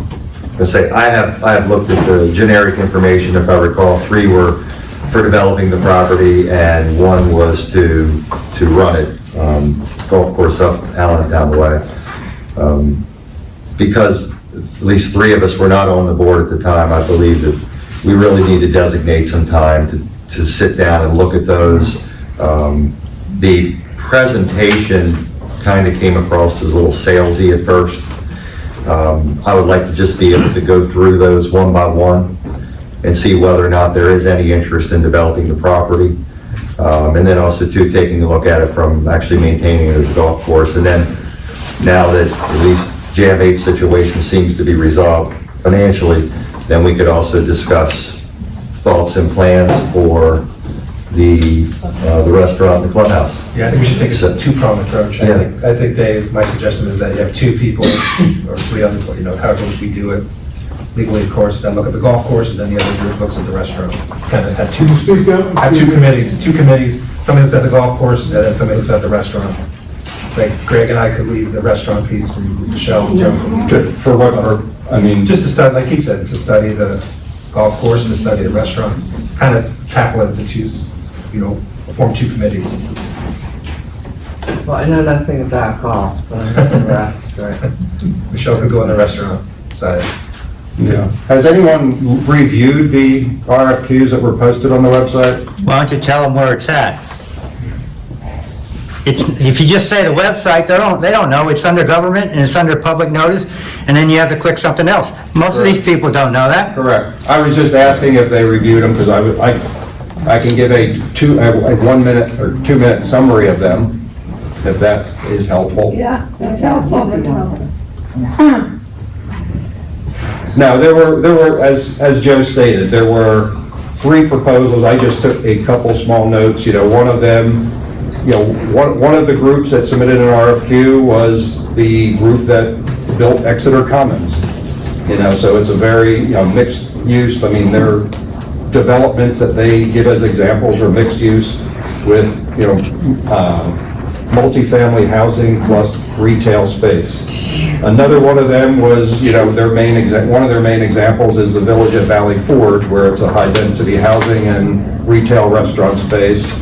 Another one of them, is similar. So basically what Joe is saying is there's 3 developers that have different ideas of doing that. The main premise I saw with most of those was having some green space around it. The clubhouse stays as is, but, various portions of the property get developed with whatever, The other one is a company, the 4th one, and there are, having spoken to the gentleman from Golf Property Analyst that did this analysis for us, he kind of has a lot of other people waiting in the wings, but they didn't want to fill out all the RFQ forms. They were waiting for more direction and more of a decision. So the other one is a private family who built a course called Old Homestead. They built a 27 or 36 hole course in a clubhouse, and they've run that as a family business for 25 years, and they're very interested in leasing this property and running this property. But yeah, the decision is basically, as you're saying, the decision that needs to be made before you can move to go out and give some direction to basically the headhunter that we have had is to say, do you want to develop all or portion of the property, or do you want to remain it as an existing, the way it is, and then he would bring us a whole new set of people that would be interested in leasing or managing that property, the businesses, both the clubhouse and the golf operation. So that's my summary of what I took out of it, but you can certainly read them yourself. In my mind, I don't see developing the property. I don't see it as feasible, and I think the community has been very clear to me that they wanted to continue being a golf I disagree course. with that. I think we have to look at everything as a board. We can't just say, because It was 6 done people want to play before. golf course. We It have was to looked at everything. before. 'Cause I was in the room. I agree, it should say green space, but we need to look at everything. I'm green space, green Yes, space. sir, thank you for recognizing. First of all, I think Joe's right. You guys need to get familiar with these RFQs that came in. Also, kind of talk among yourselves about really what we want to do. But Mr. Casadas's regime made a promise months ago that after the RFQs came in, we were going to have a public meeting. That public with the new meeting board. was canceled several times in the course of the last year or last year and a half. I think it's time now that we hold that meeting. Now, I'm with Greg on preserving the course pretty much the way it is. In November of last year, when I first came back here from California, I offered to spend my time to work on the food and beverage and banquet part of the business. One of my best friends, fraternity brother of mine, is the executive chef at Park Casinos. So I could tap him for a lot of information. What I also think we should do is we should create a committee of supervisors and private citizens to handle this part of it. I do not want to see Mr. Casadas involved in it at all, because if you will recall, Mr. Bianconi and Mr. Casadas voted to close the whole thing down. We know what his attitude and what his stand is on this. He wanted to sell it. And there's a whole bunch of information I could tell you theoretically about that, but I think we need to have that. I agree with you that it's a good idea on the committee. I think someone, just name and address. John Cardinal, 3 Brookside Court. I seem to recall the reason the township took over this facility was to stop development. Now we're talking, let's develop it? I think that What is this, Groundhog Day? So I like the comments. I think Greg suggested it first. I can't give all credit out here, but a committee to work on that. I actually did. Or John, I didn't I'll give you suggest some it, so we'll credit. give John credit. He gets some credit. But I So a committee's fine. I mean, if the public feels we should have that follow-up meeting, we're basically going to get together and review these 4 RFQs. If you want to do that, that's fine. We promised to do that. We did not get these RFQs until late in November. I think November 15th, the date closed. So the decision at that time was to wait for the new board. And I think we need a separate town hall meeting, because it's an emotional issue, so the public should have the right to just talk about the Reading Country Club. I think we schedule that. The other thing we could do for that meeting, when we can schedule that, is the gentleman, I thought that was very well spoken at the last meeting, Mr. Larry Hirschrow, golf property analyst that has dealt with conversion of courses into other things, and many things. He'd be doing this for 40 years. He has offered and would certainly come to that meeting.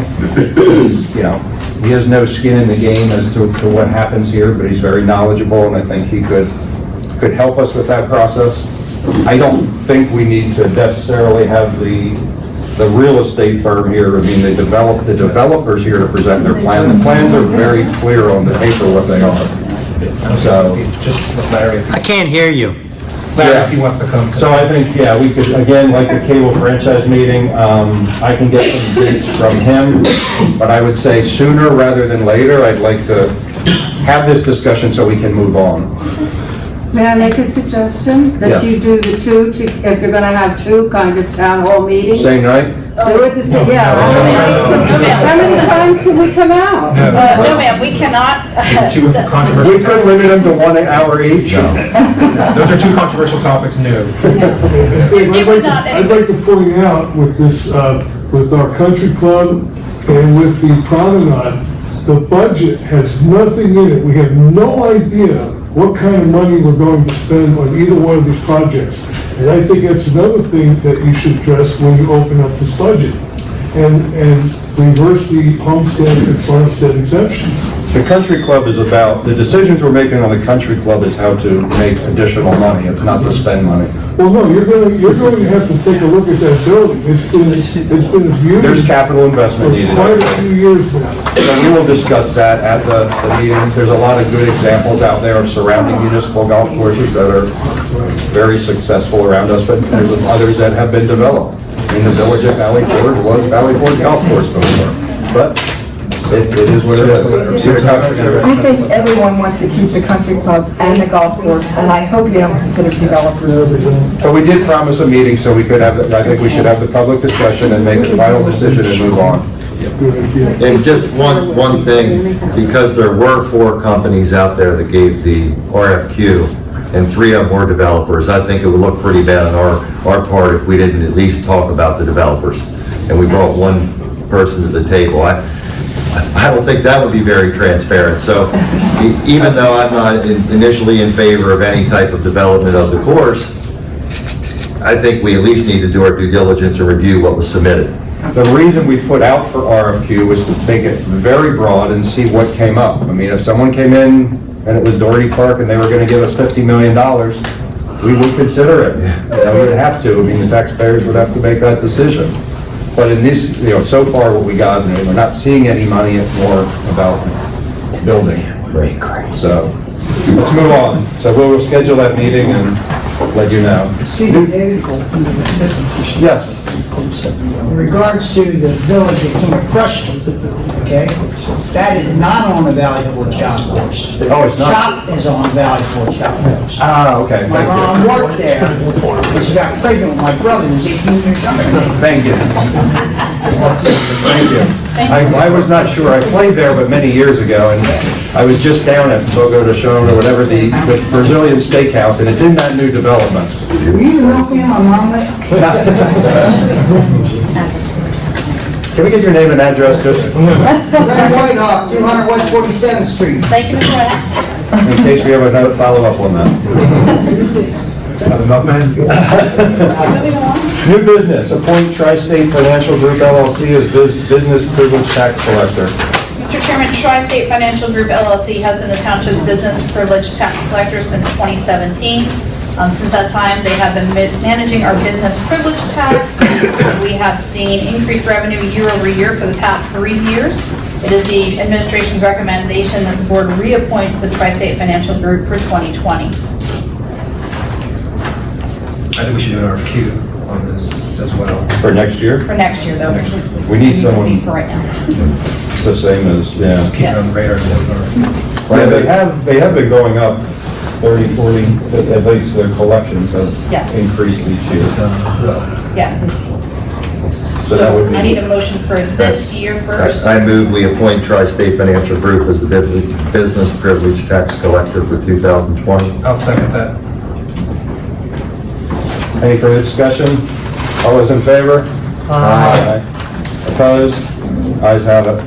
Now, I don't know if you want to make that motion now, but for next year, we just got to start a little earlier to do something like that. Make a motion to RFQ the business privilege tax collector for 2021. Second. Any further discussion? All those in favor? Aye. Approval to submit for 902 recycling grant. I will turn to Mr. Ham. Okay. We'd just like permission to apply for the 902 recycling grant. This would be to purchase 2 leaf loaders, possibly, also some educational material. That's probably it at this time. I do not have the number for the leaf loaders yet. Do you get them yet? We have the cost of the leaf loader on the truck. Yeah. Okay, So what's the process? We submit for a grant We from, submit for a grant with the state. The grant for the leaf loaders, for instance, the ones we're looking at now is a 60/40.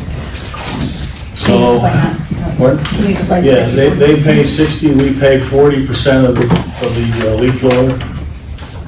These are a truck, one-man operation, has a single control. You can go around and suck up leaves. It's probably a 25-yard leaf loader. It won't be the 30 like we have with the trailers, but be able to get around in the cul-de-sacs and stuff like that with it. That's basically it. Currently, the township uses a 2-man. Right here, right now we have a trailer, it's trailered, and it's a 2-man operation. It's in the budget? This is a grant for application. Are you Well, asking about the the remaining part of it balance? is Right. part of the budget, is But it that? won't be until next year. so it would be part of next year's budgeting process. So we submit the grant now, and then are we We're not forced gonna find out probably until late in the year, and then you actually have 2 years to purchase it. You don't have to buy it. Right. Who doesn't?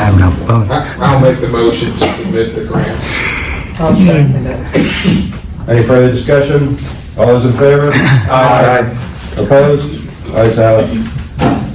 Consider time extension for Louderman subdivision 2 plan until April 24th, 2020. Okay, I'm gonna dial a friend and ask for Will. There he is. He's gonna come up and help us out with this one. Hi, good evening. So this is a 6-acre, Can you make sure you're loud enough for all right. This is a 6-acre parcel. Their applicant is looking to subdivide it into 2 separate parcels, minimum of 3 acres.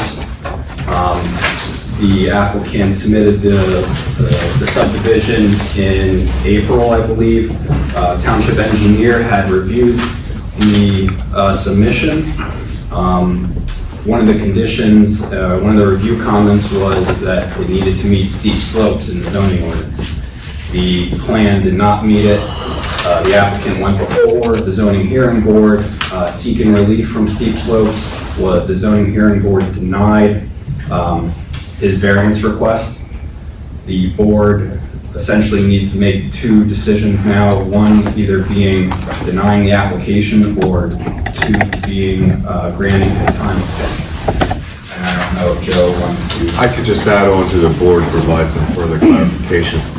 It's a minor subdivision along Church Road that the plans were submitted back in April of last year. We did review the plans they did in front of the Planning Commission. The applicant has not addressed any of those review comments. They were granted several, as Will said, time extensions and went in front of the zoning hearing board. Since then, they were denied. At this time, we've received a time extension, but we believe that today we're going to withdraw that time extension. The township did receive correspondence from the applicant stating that he'd be willing to let the plan die. So if the board would like to deny the application, I believe you have a revised resolution. So we would either have to reject the plan or grant approval. Yeah, I think based on.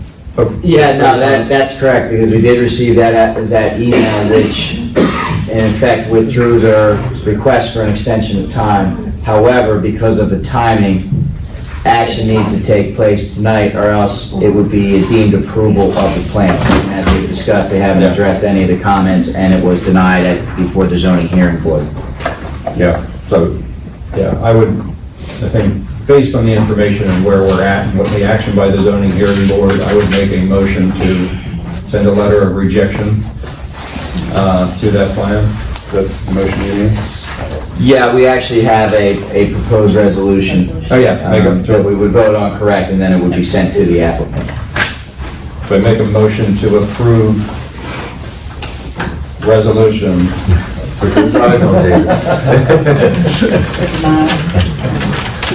For denial of the sketch plan of the record for the Latherman 2 minor subdivision.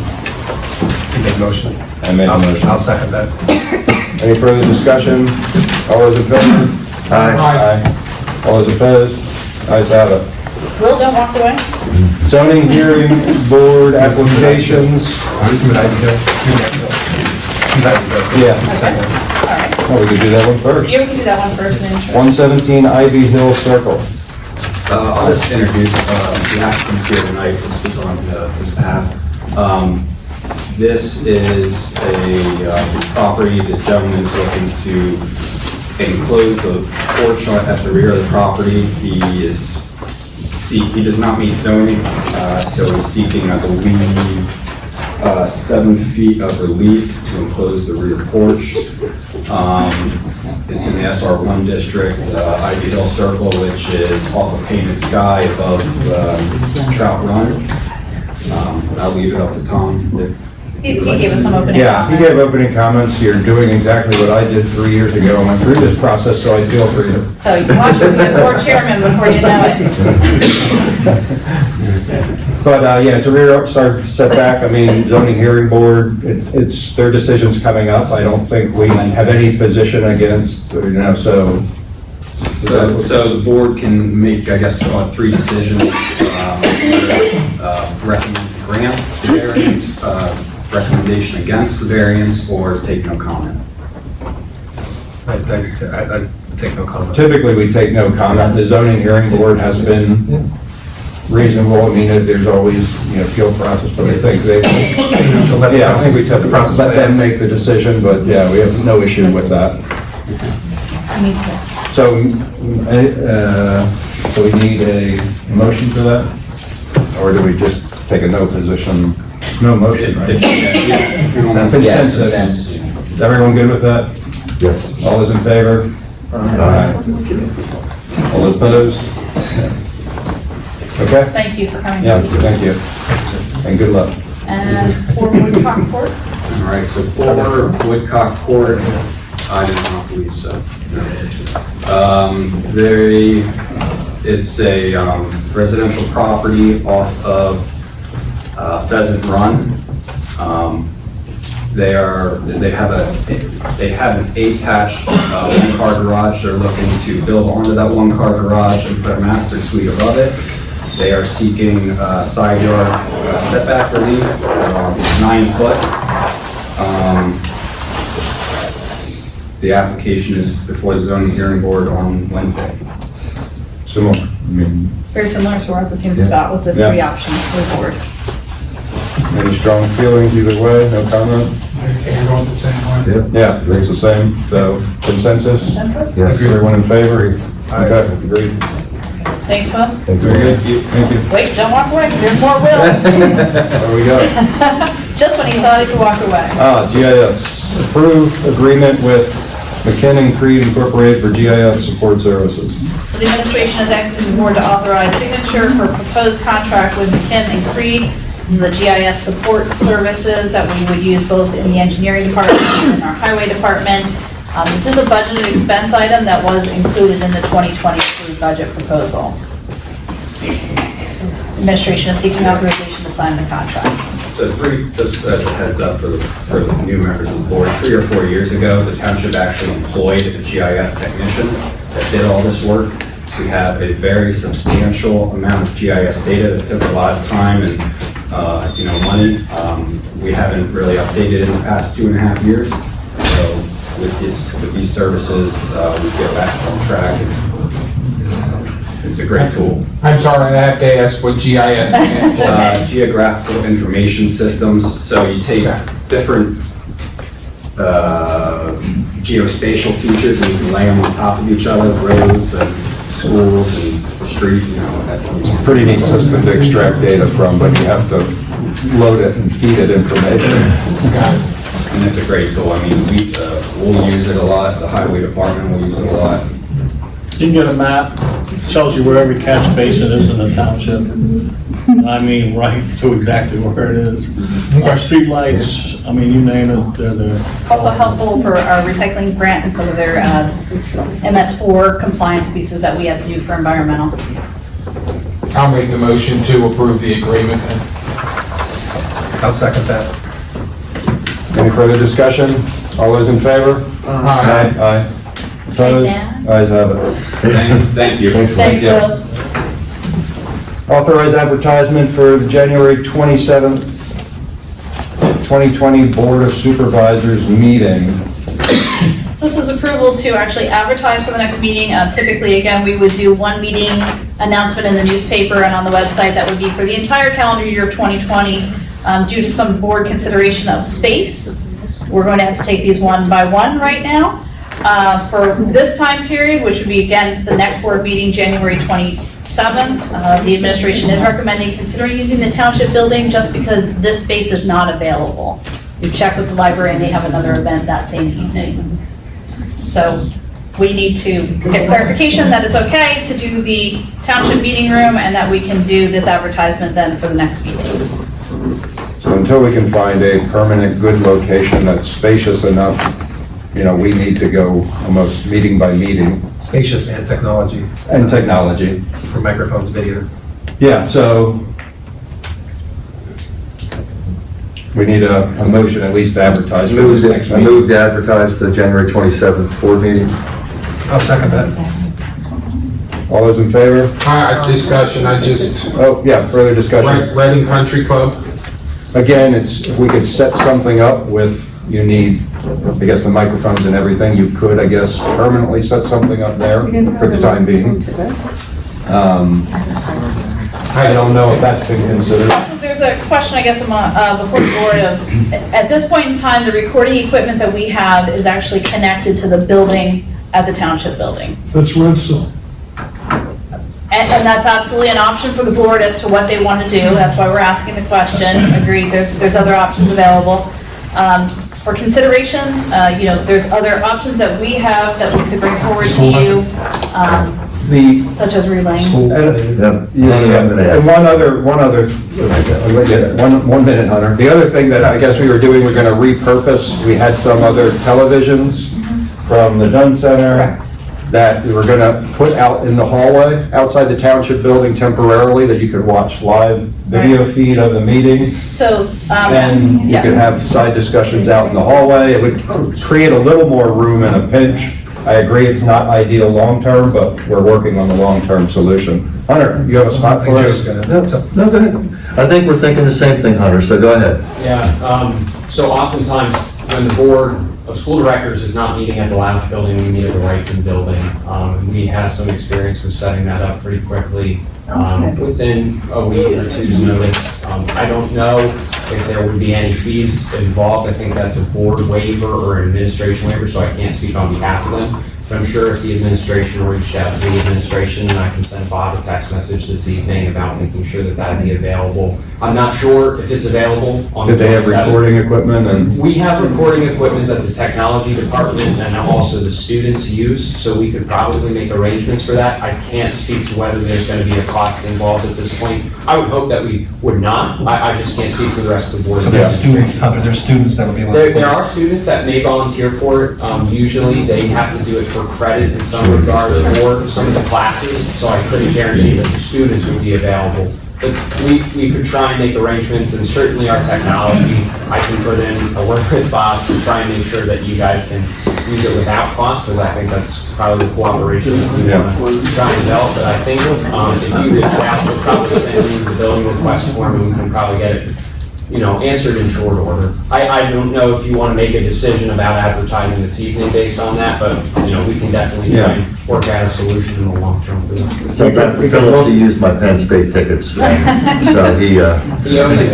Why don't Joe take the lead on that? Yeah, but since we have to make a decision for tonight, I think we can pick that. Yeah. We already got a first and a second, but my preference would be to try it at a couple different locations and see what works well. And see if we can get something permanent then for the rest of the year, but thank you for the suggestion. And if I may, quick, if there's a question about renting or using on a part-time basis some of the district's iPads that we have, because that's what we use for recording our meetings when we're outside of the board meeting room, that's definitely a conversation I think that we'd be willing to have with you guys as well. Thank you. So if we had a first and a second, any further discussion? All those in favor of this advertisement for the next meeting? Aye. Aye. Any opposed? I voted for it. Joe will take the lead with the school district. Okay. Approval to open the township manager position.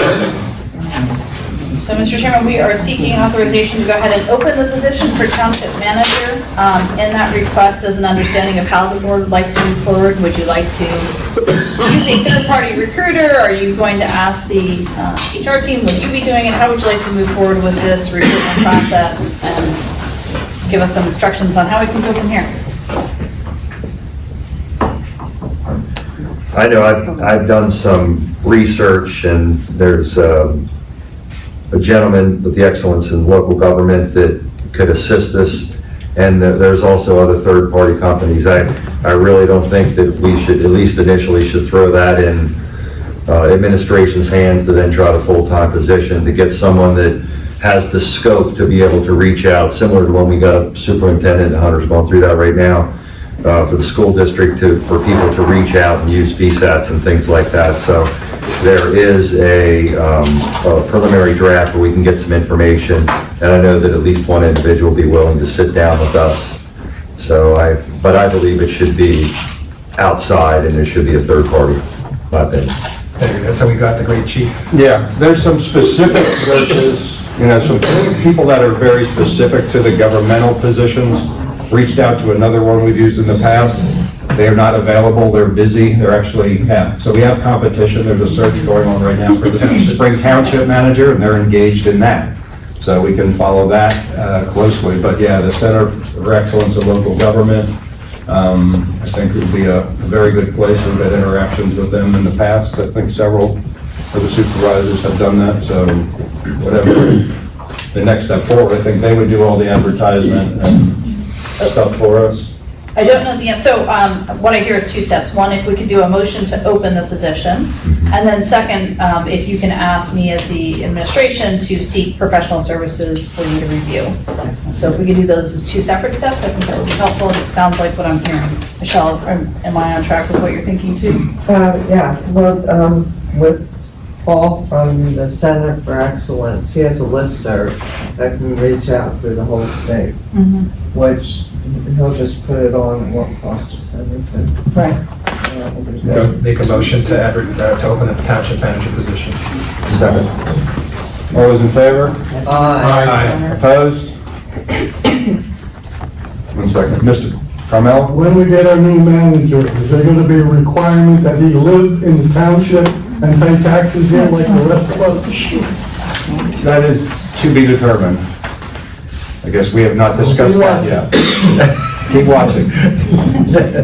Yeah. And then, again, I'm going to seek approval to seek out professional services to help with the recruitment process for the township manager.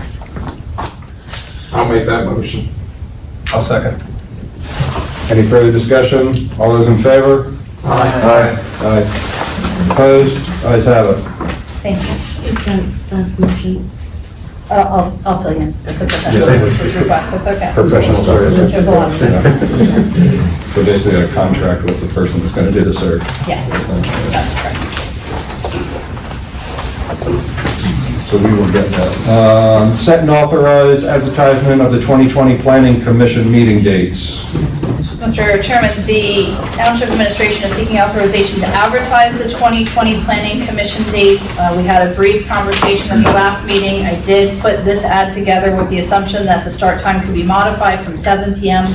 to 6 p.m. for the request of the Planning Commission. That works better for them and their professional needs. So I've made that modification into the ad. This would actually be a resolution. So we would first set and authorize the ad, and then I would also need the resolution for the dates. So there's 2 steps here. Make a motion for the 2020 Planning Commission ad, meeting dates, and change the time to 6 p.m. per the leaders of the Planning Commission. Okay, so we'll do the ad first. Second. Any further discussion? All those in favor? Aye. Opposed? Ayes have it. The second part? Is to actually do the resolution, which has the Planning Commission dates in it. We have a resolution for the dates for the 2020 calendar year. And that resolution is, I'll make a motion for the resolution of the 2020 Planning Committee meeting dates. I'll second. Any further discussion? All those in favor? Aye. Opposed? Ayes have it. Department report. that's you. You're the department. Okay. Let's see, stormwater pipe work, Lorraine Road. We're also going to be doing some stormwater work on Can you speak up, please, Chris? and some other places. We're also doing a lot of tree cutting right now. We've been doing that for weeks now, so, and that's basically all we've been doing. Stormwater pipes, gotta do some catch basin repair and tree cutting. That's basically, since winter's over, that's what we're doing. Job's here. We're not going to mention snow. No, we don't say that word. I'll be in South Carolina. Engineer report. Just Sorry, Chief. just one quick thing.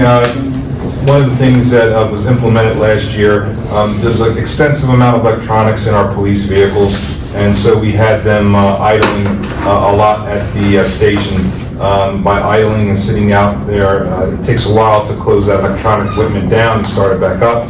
the officers had the vehicles idling. A no idling policy was implemented, and just a quick review, we saved approximately $9,800 in fuel in 2019 compared to 2018. So, by implementing that policy, it saved some money. Excellent. Thank you, Larry. Yep, Larry, fleet manager. Excellent. Engineer, report. Just an update on the Norfolk Southern Bridge project. Construction still is taking place, however, based on the weather conditions, it's very slow. They did get a portion of the storm sewer improvements, the box culvert, the channel, the rough grading of Painted Sky, the relocation of Painted Sky Road, and the undercutting underneath the actual railroad overpass. However, based on the water conditions, they're getting a lot of groundwater. It's a real mess. Unfortunately, they're probably going to have to wait until some of that dissipates and dries out. Hopefully, we'll have a dry winter that they can get most of that work done. But it is a slow process, but they're moving along. Like I said, they're a little slower than what we thought. We thought they'd be done by now, but it may take till spring until that work gets completed. I'll keep the staff posted if any changes. Thank you. What's your over-under? Realistically speaking, since some of the asphalt plants are still open, my opinion would be they're going to close soon. Depending upon how the weather is, there's a few projects out there that there are paving still. Probably spring is more a realistic deadline, probably sometime end of April, mid-May, just based on the way things have been progressing and the way the weather is. And if we have a good winter, hopefully that deadline will be moved up. Good, thank you. That's all I have. Thank you. Solicitor report? I have one item that is going to require a motion and a vote tonight, depending on how the board feels, but there have been allegations of criminal conduct against a former supervisor, and at the moment the DA's office is investigating. The former supervisor has requested to hire his own counsel. So the question became that is it a duty and responsibility of the township to pay for a defense, a public defense for that former supervisor of their own choosing, related to this investigation into the alleged criminal misconduct. Based on the research that we performed, mere allegations of criminal conduct with no substantial support. The way that's defined is that there's no indictment, there's no criminal charges that have been filed, that in that event, the township is responsible for payment of legal fees for that supervisor's defense, so to speak, during the course of this investigation and the interviews that may take place. So that would be our recommendation. I will caution that if the board chooses not to provide legal representation for the former supervisor, that the township may be on the hook not only for whatever legal fees the former supervisor incurs during this investigation, but also any fees that are incurred in order to enforce the township's responsibility to provide that legal representation. So what you would have to vote on tonight would be to authorize the township to provide a public defense for your former supervisor with regard to this investigation by the district attorney's office. And I think the question would be if there's other supervisors that would need it in the future, we have to bring it up individually like this? That is correct. This has been the standard practice in the past. Correct. This is the standard practice. So, but each time it has to be voted on? Correct, because in certain cases, perhaps it was a sitting supervisor who has chosen to avail themselves of say, the solicitor services, so the solicitor's already engaged with the township, so you don't need to approve anything separate here. Former supervisor would like to retain a separate law firm for which they have proposed engagement letter in order to provide separate counsel for that supervisor. as opposed to relying upon township solicitor. And it's my understanding that if said supervisor is found guilty of whatever crime or anything, they would reimburse the township as That well? is correct. If it proceeded to that point and they were found guilty, they would have to reimburse the township for those expenses. You need a motion? I need a motion, correct. I move that we cover the expenses as laid out for the legal fees for the departed supervisor. I'll second. Any further discussion? Yes, I want to know, is there a limit on it? Or can we say, no, you're going to use the solicitor we have? To my knowledge, you're not able, no, because that's the reason we're in this situation. They do have the right to counsel of their own choosing, and as far as putting a limit on the dollar amount, I'm not aware of that being a possibility. Yeah, I'd like to look into it a little more and have more time to think about this. I mean, I can't hear you, Michelle, can you speak up? I said I'd like to have more time to think about this and look into it before I make a decision.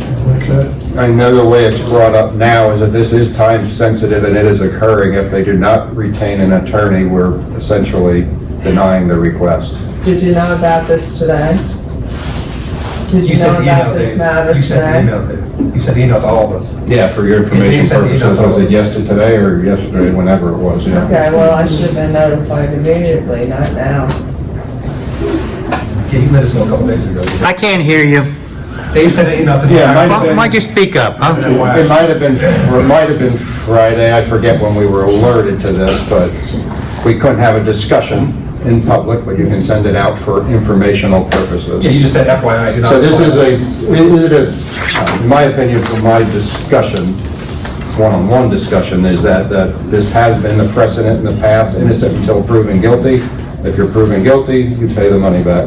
Well, I wasn't told earlier, I didn't know about any precedent, and I would have liked to have some time to think about it and to get another opinion and not just come in here and get it thrown at me. I think I'm entitled to have that when I'm spending taxpayers' money. We had a motion, and we had a second. Joe was a second. I second. So we have to, any further discussion before a vote? I just want to clarify. If we don't vote for this, it could end up costing us more down the line. Yes. That's my understanding. So it is what it is, but yeah. So all those in favor? Aye. Aye. All those opposed? Aye. 4-1. One opposed, one nay. 4 yea. I just know for the record, in the future, if something like this would come up again, would you please notify us immediately so that, I notified you within 10 minutes of me being notified, so well, that's as best I could do. I'm just saying, it's not fair to us we need more time to think about it, look into it. We were not alerted to the timeliness of my understanding is that when these discussions will start to take place and an attorney needs to be in place before our next meeting. So that is the main issue. My understanding. Will that be the last? Managers report. I just want to say thank you to the board and to the staff for their support. This last week has been very interesting. So it's been a great time, and I appreciate all the support and help. And to the residents who have emailed me, called me, thank you so much for your kind words. It's been very much appreciated. So thank you. Thank you. Public comment. Just note that we're about 45 minutes into the national championship game now. So please keep that in mind. Please try to respect the 3-minute rule. Mr. Howe. 7-7. 7-7. That's a piece of basketball. I'm Hal, Post Office Box 4635. Earlier in the meeting, the archives software, does that also archive the webcast? The video feed, is that what you're talking about? Well, the archive software that you explained, the cost of that, is Yes. that in conjunction also with the webcast? The videos of these meetings. Yeah, are you archiving those? It doesn't specifically, it's not specifically designed to archive the videos. It can archive some of the website, but it's primarily designed for Facebook. Okay. It's well known that some people want to sell the Reading Country Club and some people want to keep it. I haven't heard, and I have paid the debt tax on the township, and so have a lot of other people. So, how much have we paid so far? And I don't want the township to sell that, and then I'm still paying on that, and we don't have it. I don't know, I read the Second Class Township Act in contact with the Auditor's law. I think somebody should review that a little bit more. I think they have some sort of rights if the auditor that you pick doesn't do the correct job. I'll leave it at that because you guys want to see the base. Football. Thank you, Mr. Howe. David O'Donnell? David O'Donnell, 1020 Parking Road. So, a little fireworks event last year, I don't know if everybody remembers it. I heard the one last night. Well, we're looking to do it again this year. Last year, the communication, they asked that we can't do hear more. you. We asked that they asked that we do more communication in public about it before we do it. So we're reaching out about 2 months in advance. We're looking to do it March 7th.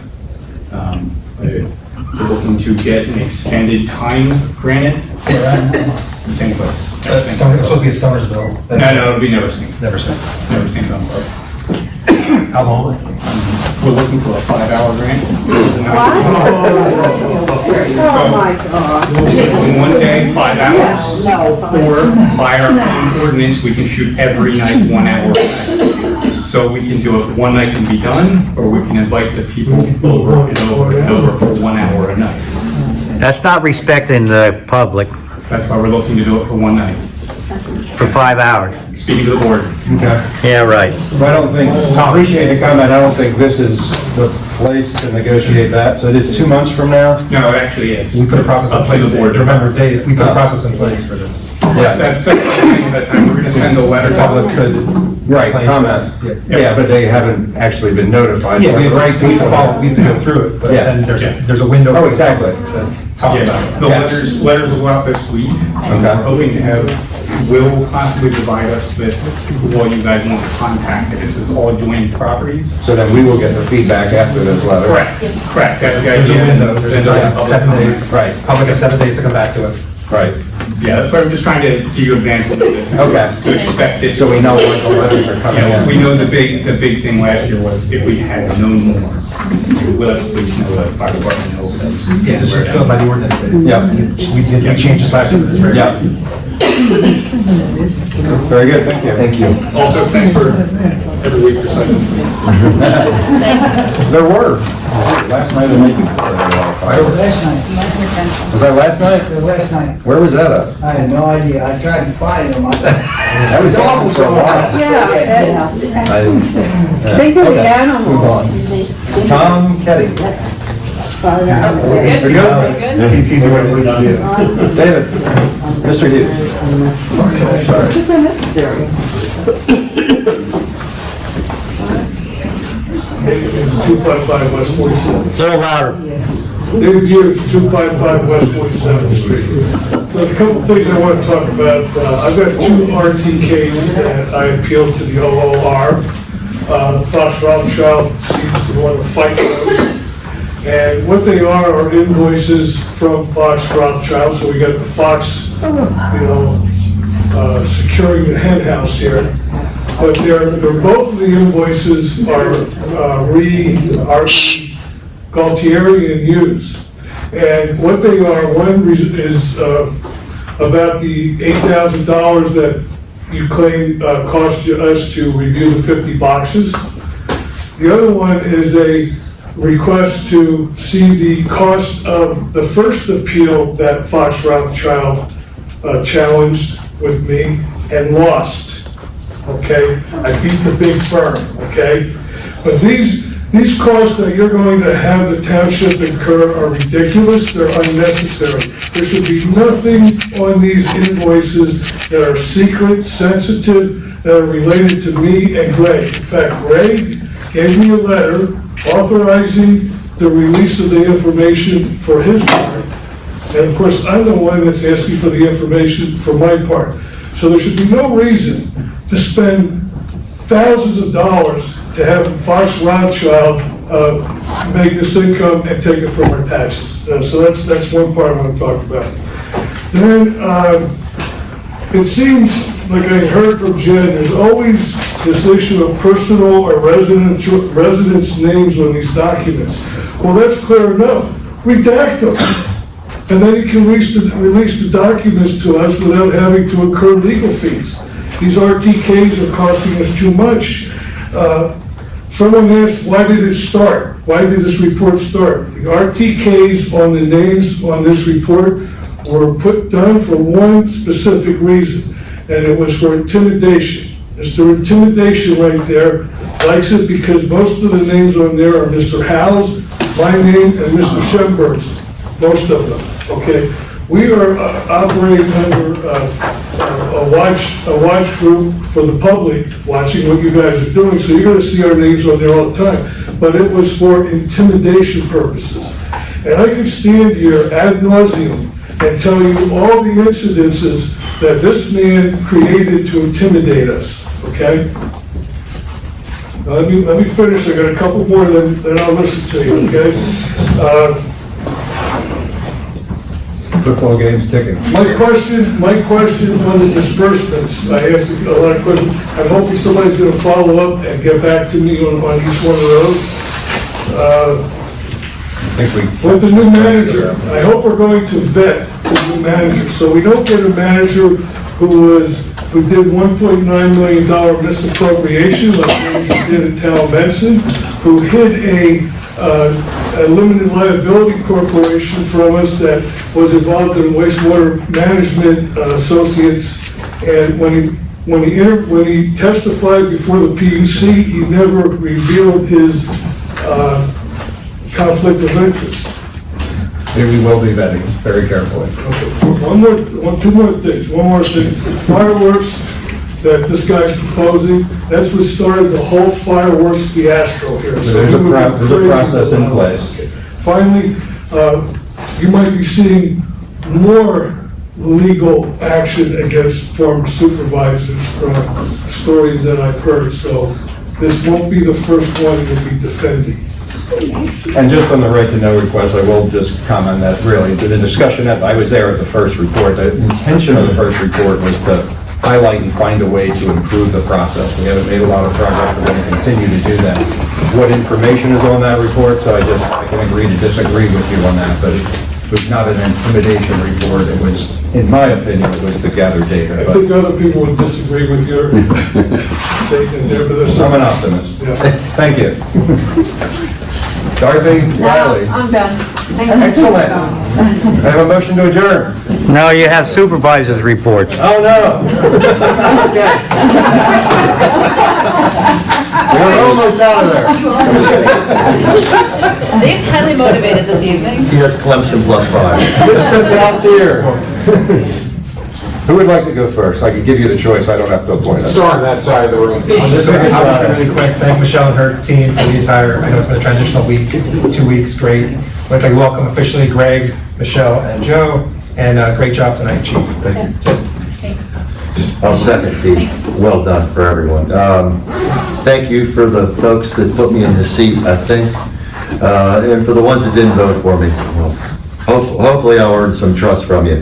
The one thing that, again, it's been 4 years since I've been on this side of the table, but the only thing I can promise you is I put down to openness, transparency, to respect everyone, and to listen. I can't promise that you're going to like everything I say, just like at home. During the meetings, though, you're going to see I'm going to be asking a lot of questions. I already talked to Jen and Michelle about the way I do it. When I get the package, I'm going to be just saying, hey, what about this? Trying to get as much information, because we know there's a lot of legalese and things like that. The more information you have up front, the better it's going to be. So I'm going to be promoting that. As far as the projects, we already talked about that. Legal fees, I think half the way to is just to mitigate the legal fees, and which is the transparency is definitely going to help. But I mean, when you get right down to it, the Reading Country Club was a $4 million spitting match over a liquor license, and that bothers me as a resident. And I understand the things that happen from a legal perspective, but I don't think it needed to come to that. It's been shut down. It's adversely hurt the community at large. It's become just everyone arguing about it, and it's not whether it's, I mean, we have a beautiful property, a beautiful clubhouse, whatever we choose to do with it, we don't need to be spending $4 million on legal fees. The last thing, and one of the things I said is, and just to let you know, I will not be on social media regarding anything as far as the informant, the next door, anything like that. I think it's become toxic. I think it's become toxic on both sides of the table. I don't agree with it. I will not be involved. If you see anything on Facebook, it's myself and my son drinking a beer or something. That's it. Going to Penn State game. That's going to be the extent of it. I did ask Michelle to review the social media policy, and it is in draft right now. So what I would ask the board is that whether next week we put something on the agenda to actually put a timeline there for us to have a social media policy in place. In this time and in this environment, we need to have it. So that's it. Administration will work on that. Thank you. I was going to, well, Joe said most of it. I was going to ask to explain to the residents what happened at RCC and how much it cost us, but you did that. Thank you, Joe.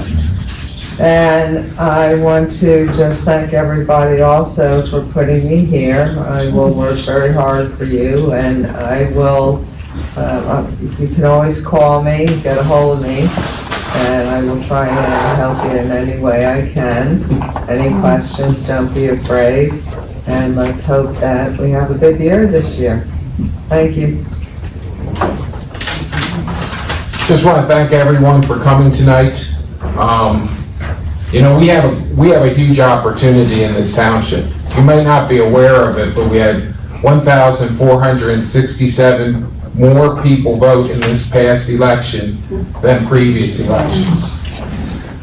Maybe not for great reasons, but that's okay, because for whatever the reason, we have better community engagement than we've had in a long time. And I just feel like we all need to work together to put that in a positive direction. I don't want to forget to thank Michelle and all the employees. I spent a lot of time in the township building last week. I have a lot to learn. I'm not going to be scared to admit that. It's going to be transparent. You know, tonight I brought up, I'm not sure where we're at financially, and I heard some groans. That's all right. It's not wrong for me to admit that. That's being transparent. So I want to remind you that sometimes transparency is going to be something you might not like. But with me, you're going to get honesty and you're going to get directness. I've been concerned with things I've read on social media the past couple months about my trustworthiness and that I need to be watched. And I want to kind of address that. I agree with the person.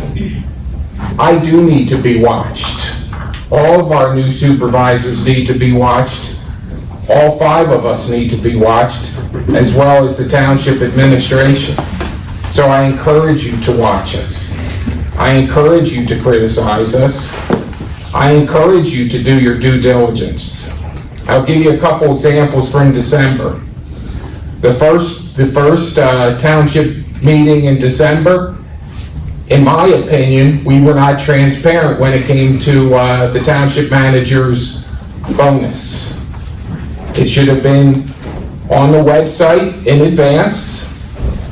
It should have stated the percent of the bonus, which I think was 15%, Mr. Casadas announced at the last meeting. And we should have also said the amount, which I calculated, I'm not 100% if it's correct or not, but to be $19,033. That should have been told in advance of the meeting. You should have known that. The same with the December 23rd meeting with the Viva settlement. It was a hot issue in the community. Everyone knew it was a hot issue in the community. It should have been on the agenda as a separate item. It wasn't transparent. So I wasn't involved in those issues. So I will still apologize for that. And what I will tell you is what I want to do, and the discussions I've had with other supervisors is we want to be transparent. Please be patient with us, because while we want to be transparent, we're not going to be perfect. But the desire is there to be transparent. A friend reminded me one thing I said during the campaign, which was, hey, we have an opportunity to make this township a model for other townships, and that's what we should be working towards. So I hope when you're here, you'll be working towards that in how you interact with us. I hope that's what we're working towards. That's what we need to be doing. We have a great opportunity. We have a lot of big decisions coming up. And so we really need to work together and respect each other. So I really appreciate you coming tonight. I hope you encourage other people to come, and you do your part by spreading information to your neighbors. Thank you. Thank you. Thank you. Well, okay.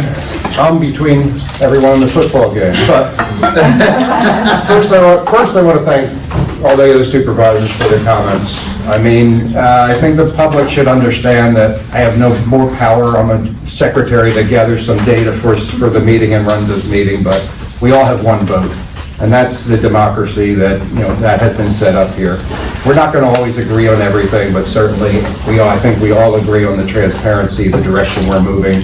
And I hope you're patient and allow us to make some progress. And as the Galtier said, keep watching us. I also want to thank all the department heads and the entire staff for holding the fort together. We made some pretty rash decisions, and not rash, I wouldn't say, but we made changes without a safety net, and we said, hey, we'll figure it out. So I really appreciate the uncertainty that the staff has lived with, and they're holding down the fort. And in saying that, I personally apologize for our last meeting, the reorg meeting. We were making changes. You could tell we didn't rehearse that.